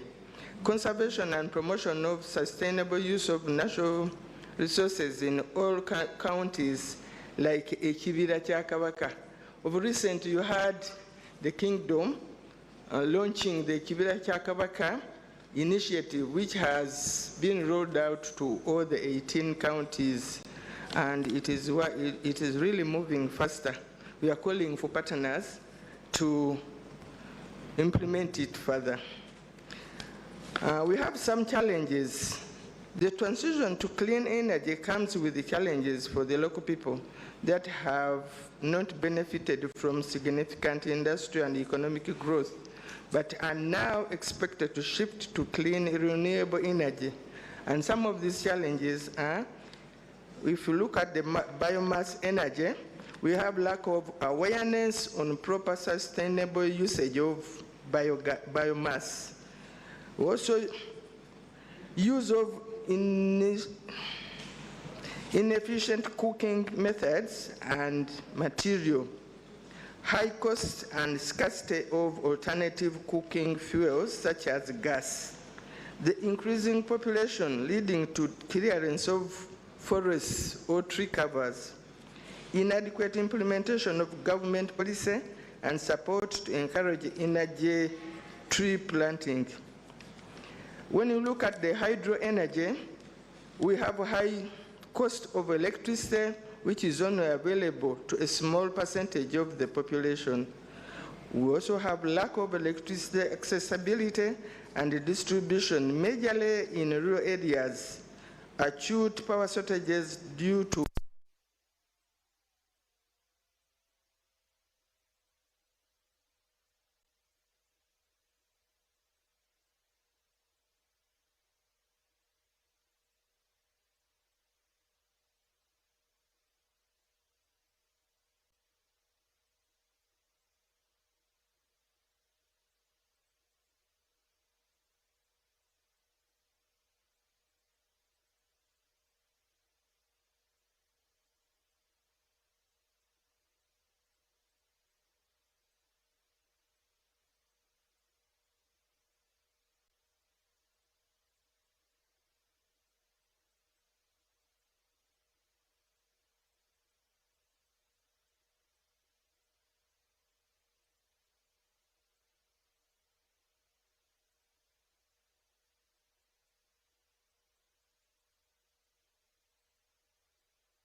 that affect them and share in the benefits of the renewable energy projects, like what the Bunyoro people are yearning for. Language and communication ensure that all communication and educational materials are available in different local governments. Affordability, government should completely remove taxes on key renewable energy technologies and equipment being imported to enable just and affordable transition to clean energy for all. Collaborative decision-making involve youth and women in renewable energy businesses to create more green jobs that will solve partly the unemployment in the country, but also boost economic sustainability. The community appreciates what they are involved in. Let us engage more to change people's mindset, like the Burunji Wansi initiative we have in the Buganda Kingdom, where everybody participates. and it is teamwork. Financial support. The government and other organizations should support traditional institutions to conserve the environment if we are to sustainably continue benefiting from the renewable resources. That's what I've just said, the Chivita Chakabaka initiative.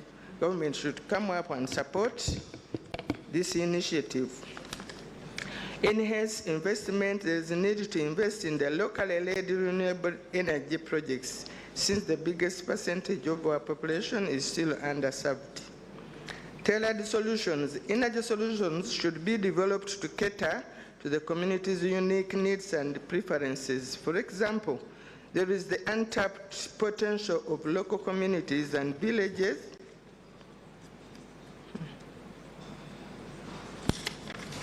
and village saving and loan associations to incubate clean energy entrepreneurs and distribute clean energy technologies to the local community. Ladies and gentlemen, we have over the time looked at this trend and have not done enough to stop it. Let us join hands and handle the energy crisis when it is still manageable. The Baganda say, "Etoko liwanira likyali tto." So, as I conclude, let me leave each one of us with one question. How can small energy projects be used to offer energy solutions to indigenous people or the local communities? We are grateful to the Ministry of Energy and Mineral Development, together with the National Renewable Energy Platform, for including us in this timely discussion. We look forward to having meaningful collaborations as we foster renewable energy and energy efficiency adaptation in Uganda. For God and my country, Sabasajja Kabaka Wangali.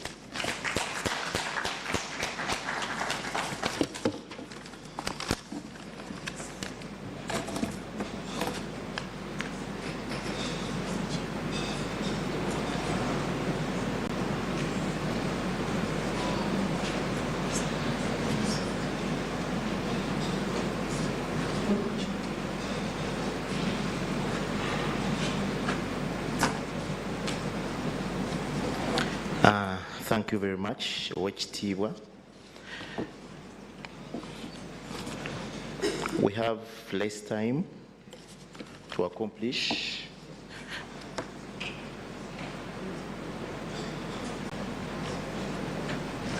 the discussion on the topic.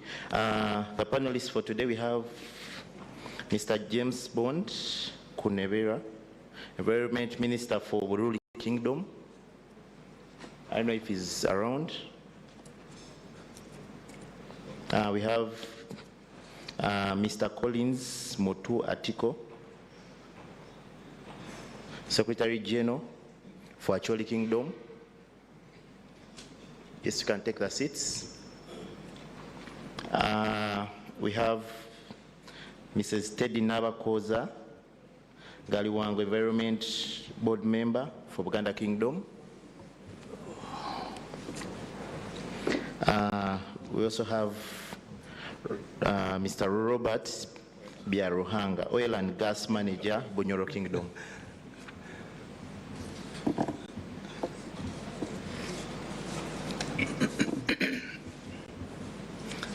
Mr. James Bond, a very good name. Thank you. Mr. Collins. And then Mrs. Teddy, yes, and Mr. Robert Biaruhan.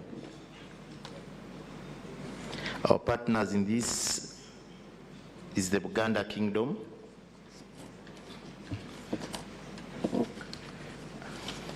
Those are our panelists for today. As I gave a brief preamble,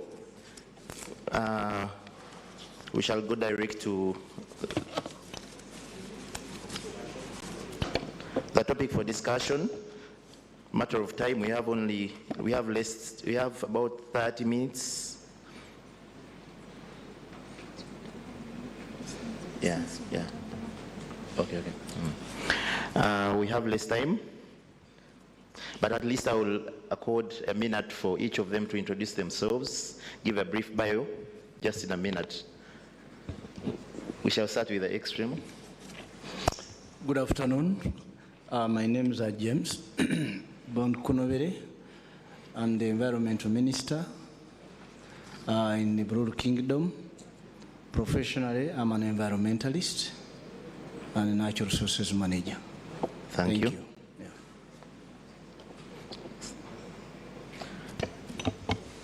Good afternoon. I'm Rod, or Chief Collins Mutu Atiko II from Kwara Choli, and I'm very happy to be here, to be invited. And I think we are going to have a good discussion. Professionally, I'm an investment specialist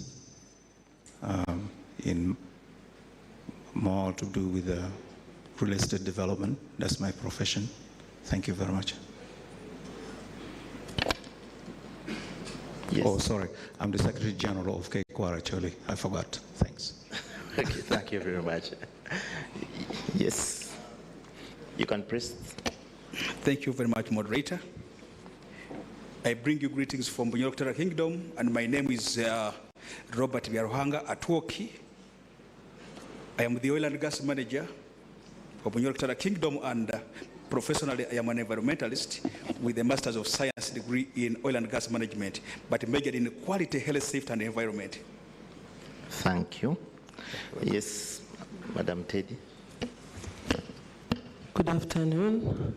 My name is Teddy Nabakoza Kaliwango. I am an environmental scientist and I serve in the Ministry of Environment, Water, Gender and Bulungi in Buganda Kingdom. Thank you very much. As you were told yesterday, the Ministry of Energy, the government of Uganda through the Ministry of Energy has already enacted and passed a regulation for energy 2023. It means government is doing its work in that line, and the development partners, as you've seen around, they're also helping government to take on its responsibility. And now it goes back to the community. As the government is doing its part with the development partners, going back to the community now, we look at a challenge of making the communities embrace the energy transition and the climate change crisis. As cultural leaders, you have a big role to play in this, because cultural leaders control the big part of our communities, specifically in modeling what the would-be society or community that we envision. As cultural leaders, how would you plan, how do you think it's appropriate to assist government and the development partners in addressing the climate change crisis and the energy transition? That we shall address that question. We can start with Mr. James Bond. Thank you, Mr. Moderator. Indeed, it is true that culture has a very important role to play, because culture is one of the major components of the environment, and above all, it's culture that nurtures the would-be adopters, or those who are supposed to uptake and initiate or innovate some of these initiatives, because we are looking at championing community-led clean energy initiatives. That means these are initiatives that are within the community setting. So, therefore, it is paramount that for any adoption of such initiatives, for example, clean energy or climate change mitigation and adaptation, it's very important that any agenda really incorporates the cultural leaders. Why?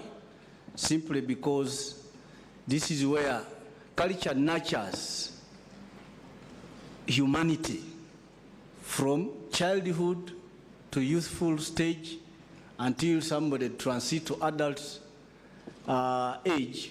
But in most cases at adult age, one has a discretion of determining where he or she will belong at that age. But the young people, at childhood and youthful stage, is where the hardware and software, that is the brain, still has an adequate space to accommodate whatever is being fed in, but also to uptake and innovate. Of course, the software engineer is the cultural leaders. We are the software. Cultural institutions can actually ably influence uptake, but also innovation of these initiatives. But going back to how cultural institutions can champion, one is what cultural institutions can identify where these initiatives are within the people. They are there in the community, only that that initiative of looking for them hasn't been taken on much. But as of now, with this initiative, we can still go back and find those who are doing those initiatives. I want to give an example. As I was growing up, my grandmother used to, as we are preparing food, especially supper, she had a stone, and she would bury it in the under the 3-stone cook stove. As she's preparing, she had her metallic basin. I don't know whether it's a kalai. So as food is prepared, is almost getting ready, she would get that stone and put it in the water. And that is how she would boil her water for bathing. There was no need to get more firewood to cook, to boil water. Yeah. So that is an initiative that can be taken on. It may not be a stone, but any good conductor of heat can be used to boil water to save energy at that level. Yes. However, proceed. In Bruli Kingdom, we are cattle keepers, mostly. And biogas uptake has actually gone up because of the feed, the material, the raw material. So it's an opportunity, except that there are two major problems here. The initial capital, but also the technical know-how to maintain this biogas equipment. It is letting down people. Now, but also culture has a very important resource in promoting transgenerational knowledge transfer, because from a father to a son and so on. So it's a resource that can be harnessed at that level. On that very point, yes.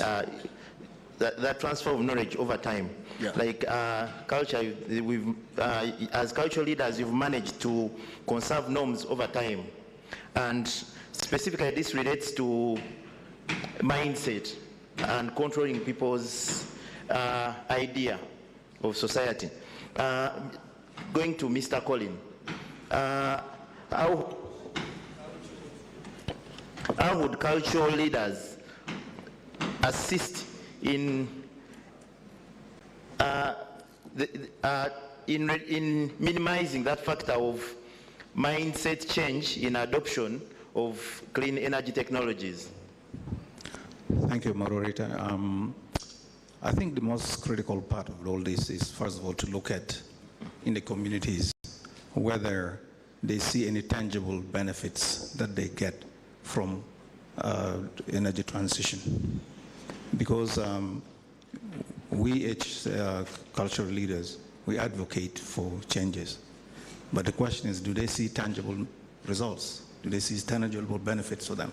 That's our uphill battle, is to convince them to see that the transition in efficient energy use is the best alternative. So as an institution, we always try to advocate for a better way to use fuel. Traditionally, actually, has had very efficient way of using firewood and fuel and whatever environment they have. But today, with all these changes and poverty and commercial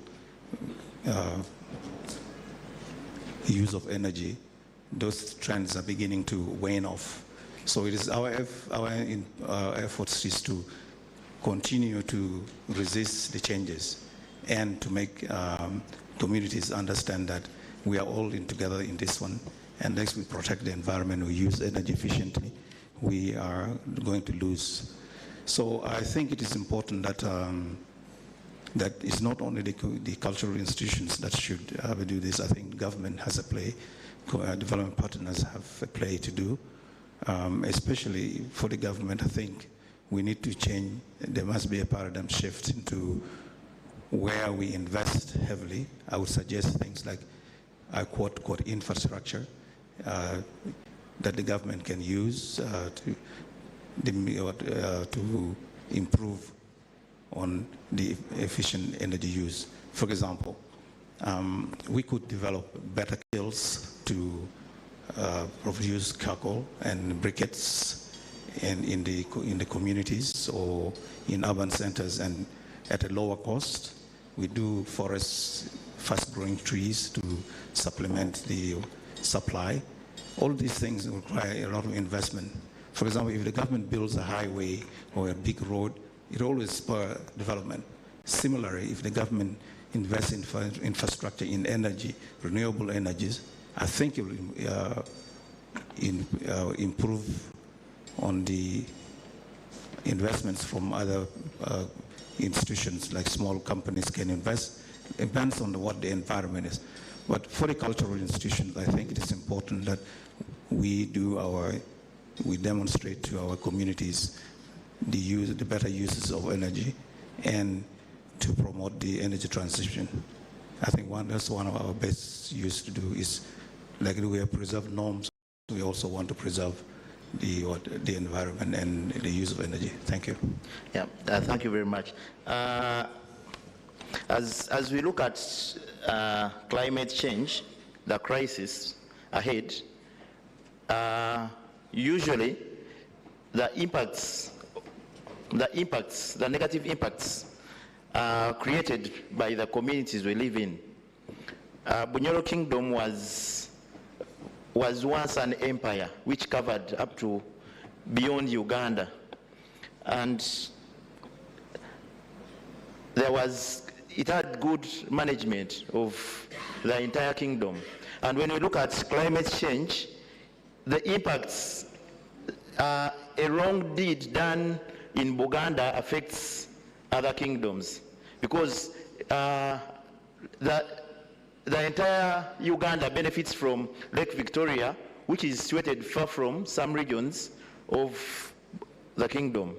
So as cultural leaders, how do we look at addressing the issue of climate change, the crisis of climate change, specifically within our regions, while we look at the energy issues in this matter? Thank you so much, moderator. Bunyoro Kingdom, once an empire, and you know, we have been custodians of all these natural resources. Where we have now the number of IOCs, the likes of Total Energies, we had Italo there, we have got Sinoko there.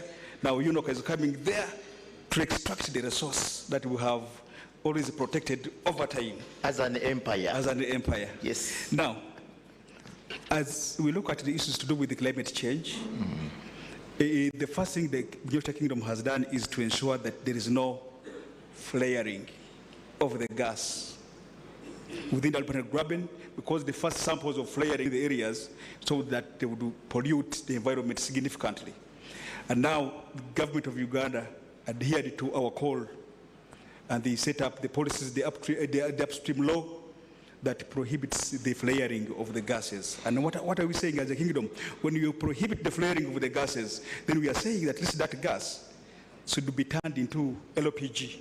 Then we use it within our homes, so that we move away from the firewood-led fuel, at least to gas cooking in the home, as we transition to cleaner energy technologies that are advancing.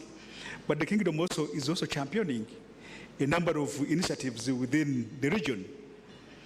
The one is through the awareness and education of the masses within Bunyoro, to ensure that there is that kind of mind change of the people to move away from the biofuel, the biomass fuel, to cleaner energy.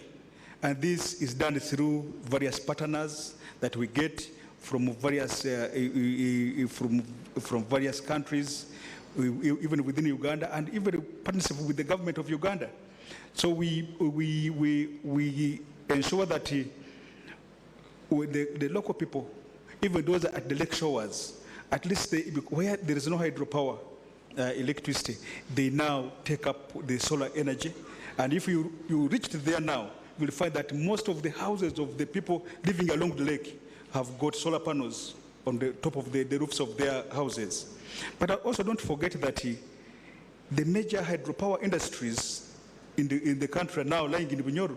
You have the Karuma hydropower project lying on the kingdom land, and the kingdom has been promoting the development of this hydropower energy. We have the Seruka hydropower dam within the Bunyoro. We have the Waki coming up, and we have the Nkusi also coming up within the Bunyoro Kingdom. And the Bunyoro Kingdom gives that ambience environment that supports the development of this clean energy, the renewable energy. So that the issues to do with the climate change are related. And we also know that with the coming of the refinery within the area, and the various petrochemical industries that are going to be set up within the Kabale Buseruka, and coupled with the airport that is being constructed within the area, it is very important that we promote renewable and clean energy within our region. Bunyoro, if we don't do that, we shall have the changes in the microclimate of Bunyoro alone, first of all, before you come to Buganda and to Busoga. The changes in the microclimate of our area might happen, and we might be the first sufferers. Actually, you are the custodians of our oil. Exactly. And so now you see, if we don't promote the clean energy, we shall be the first sufferers there before we realize the regional impact, up to the global impact. The United Kingdom also is promoting the youth. The youth, so they are skilled, so they can be the ones now to champion the installation of these technologies within the communities, the solar panel technologies within the communities, so that we have not been having enough manpower with this who are the same skilled. Now we are promoting that. We want to have a number of them. Others to go and work within the oil and gas industry, but others also should be taken up to the renewable energy so that we can realize a sustainable development. The kingdom is also ensuring that there is this awareness and education within the schools, so that our younger ones within these schools can understand this issue of climate change and the promotion of renewable energy and clean energy within our homes from onset. And when we do this, we shall be building a sustainable economy. We shall also be building our homes will be sustainable. And we have got structures, beginning from the county chief, the sub-county chief, the parish chiefs, up to the village level.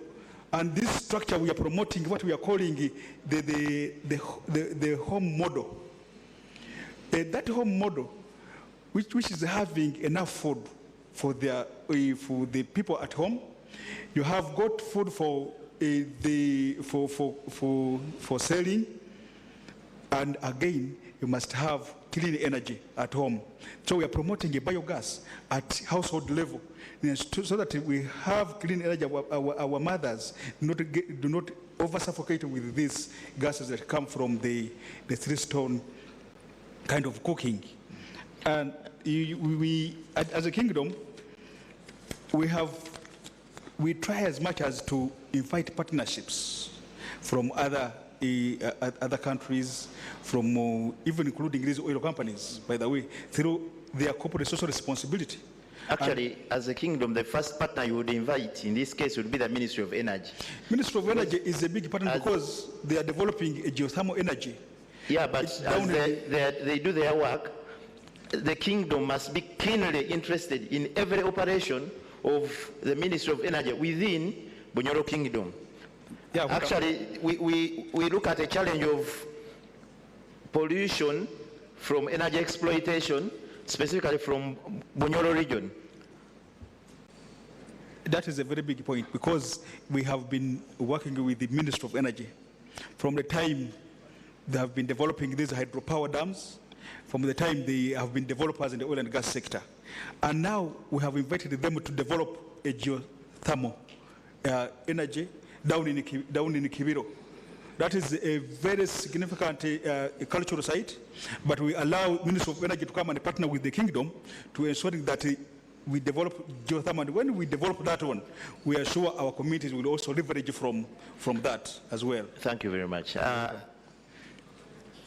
We have been talking about pollution from all that side, but we already have a challenge at hand, which is excessive usage of fossil fuel, specifically in this case is charcoal. And you realize most charcoal consumption is within Buganda Kingdom, which is the central region with more than 10 million of population. But as we look at usage of charcoal, there are other challenges we also look at, such as waste management within an area which is highly populated. As Buganda Kingdom, have you ever, as we look at transitioning from the other fossil fuels to clean energy, what do you think is because the main question here is, why charcoal? As we transition, we have to answer the questions rotating about that question, why charcoal? Maybe as Buganda Kingdom, have you ever taken keynote on that specific question? Because we are focusing to clean energy. Why charcoal? Thank you, moderator. The question, why charcoal, has an obvious answer. When you look at Buganda Kingdom, we do have our natural resources, and we are well aware of our natural resources in a way that it's part of our culture. You know about our clans.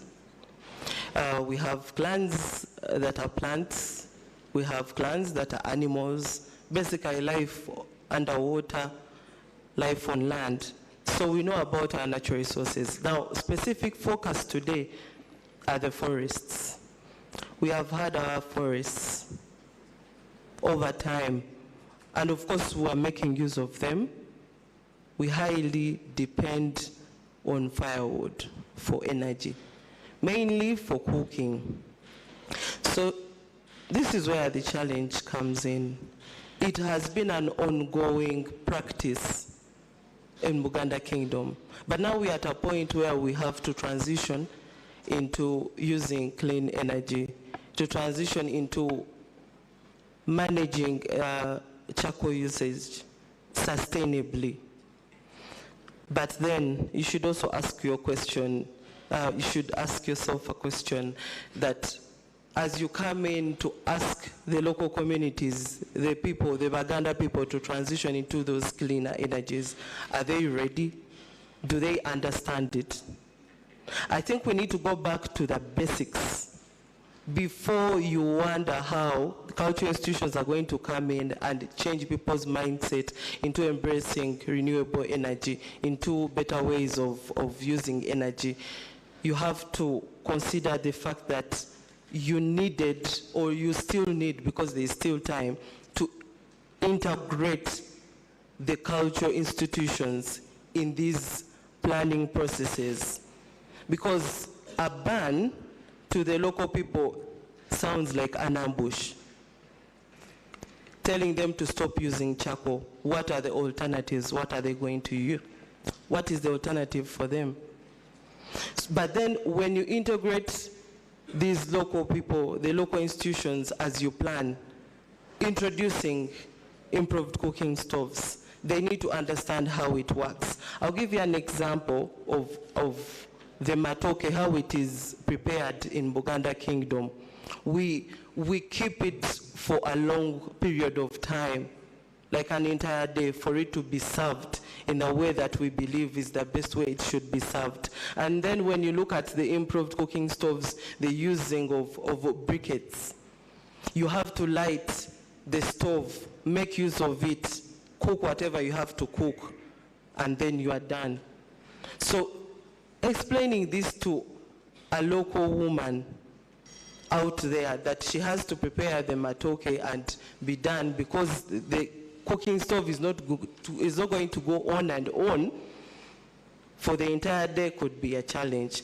But then I believe, like the previous speaker talked about, the stone that his parent used to use to warm water for them for bathing. We have our own ecological knowledge, the traditional knowledge that we have been using, and I feel like it is underestimated, that has to be embraced and incorporated in all these technologies that we're bringing up, all these different interventions that we're bringing up, to ensure that the people, the local people, transition into use of renewable energy. We need to consider the cultural aspect. It's even beyond just what the practice, even the communication. How are we communicating? We should emphasize the fact that these communications are done in the local languages that these people understand. Because after we've sat here and discussed and planned on how to make this happen, the end user is the local person. If they do not understand this, if they do not perceive it, if they don't see the benefits as to why they should stop using that the three-stoned cooking stoves and move to better practices, then it will not be possible. So I think majorly we need to integrate the cultural institutions into this entire process, in order to make it easier for the local people to transition into better use of energy. Thank you very much. As we are looking at energy transition as an option, but taking note that there is little tree planting, yet there is increased use of charcoal. It means in the near future we shall have no option, and energy transition will not be an option other than compulsory, just by nature, to go into that direction. As we close, because of time, could make closing remarks just in a minute on how government can work with the cultural leaders just to embrace this, not as an option, because in the near future it's not going to be an option. Because we are not planting more trees, but we are using more charcoal because of the increasing population. So how can now government work with cultural leaders through its institutions which are directly concerned? That's the Ministry of Energy. Just in a minute, closing remarks on that. Thank you, Mr. Moderator. And I want to thank my fellow panelists. Indeed, the outcry is not a one-off, shouldn't be a one-off with cultural leaders, because it entails changing the mindset, the acceptability and the adaptability of these technologies to our people.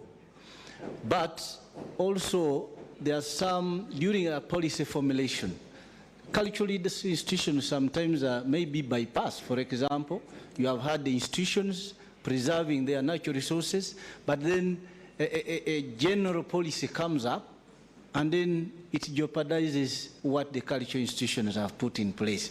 So let the cultural institution go with along the policy formulation process.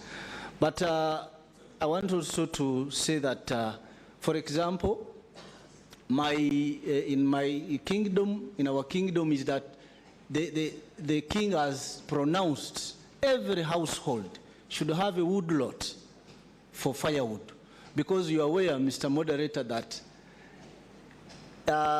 clean energy is for sustainable homesteads.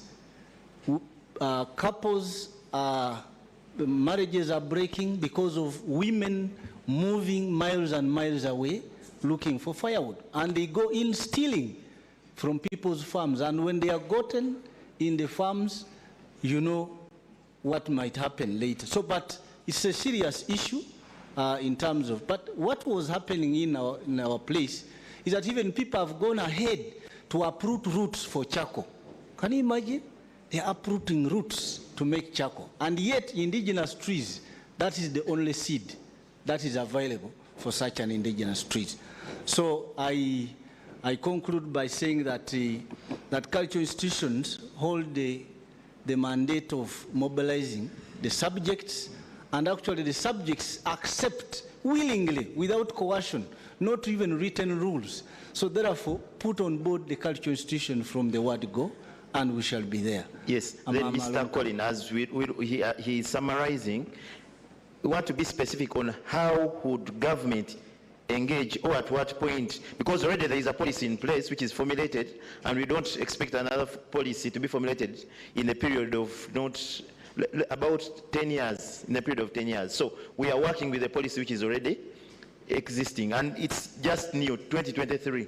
So how would the government engage briefly with the cultural leaders so that this can be pushed ahead in a minute?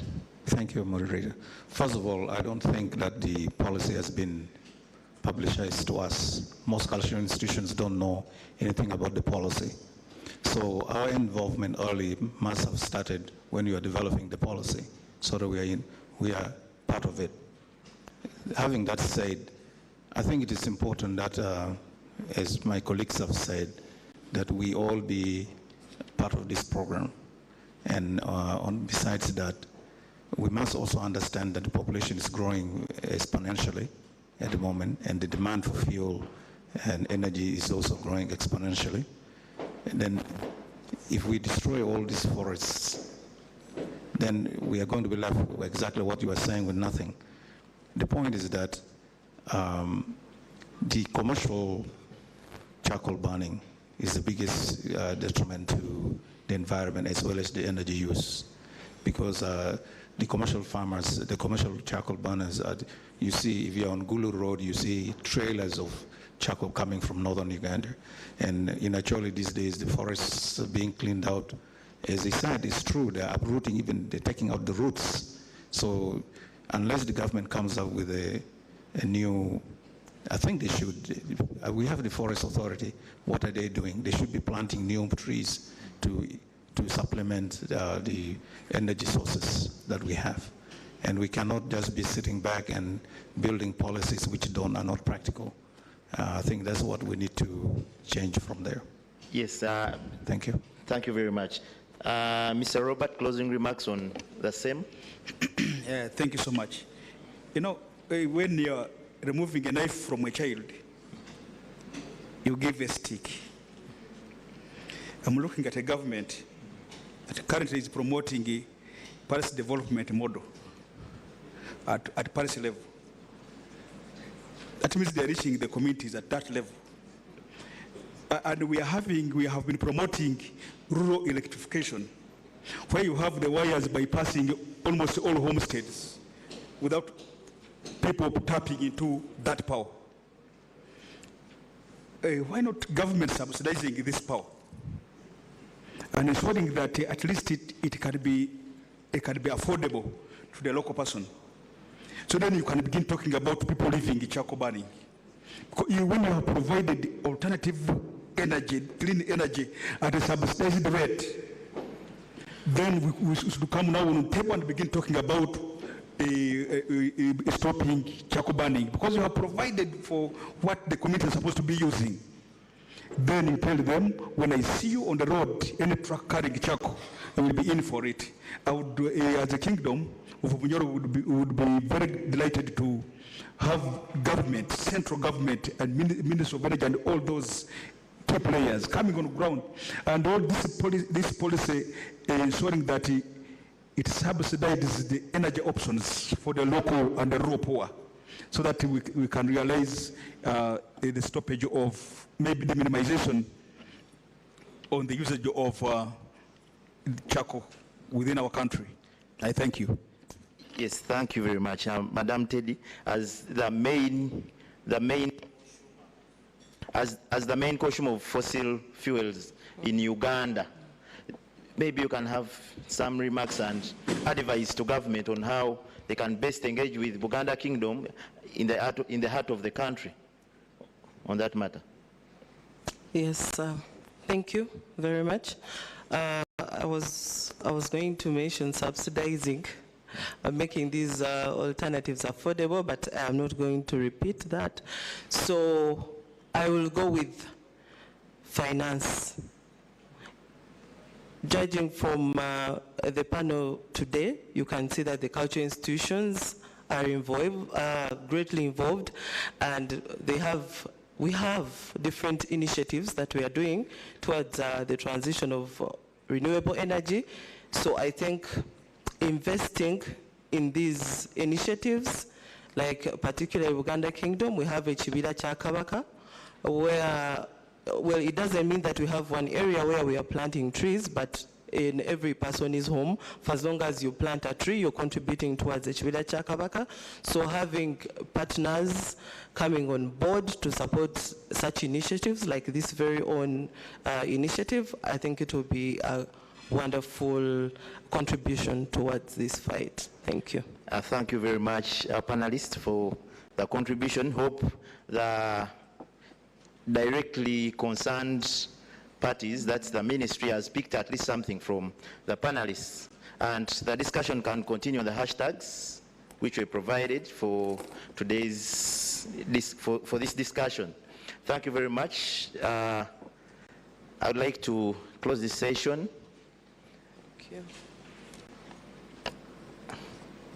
I would like to close the session maybe with a photo. And as we welcome in members for, I think, the next session.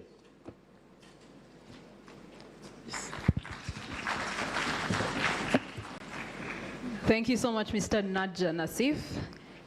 And for our panelists, thank you so much for your considerable inputs as cultural leaders in Uganda, championing community-led energy transition. As they take their photo shoot, the time check is 10 minutes past 1 p.m., which then invites us into our lunch break. So our lunch is being served at the different serving points as of yesterday. And then we'll be right here at exactly 2 p.m. to continue on with the afternoon deliberations. And so, ladies and gentlemen, you're free to take your stretch, look for the screen as Honorable Minister Nankabira mentioned yesterday.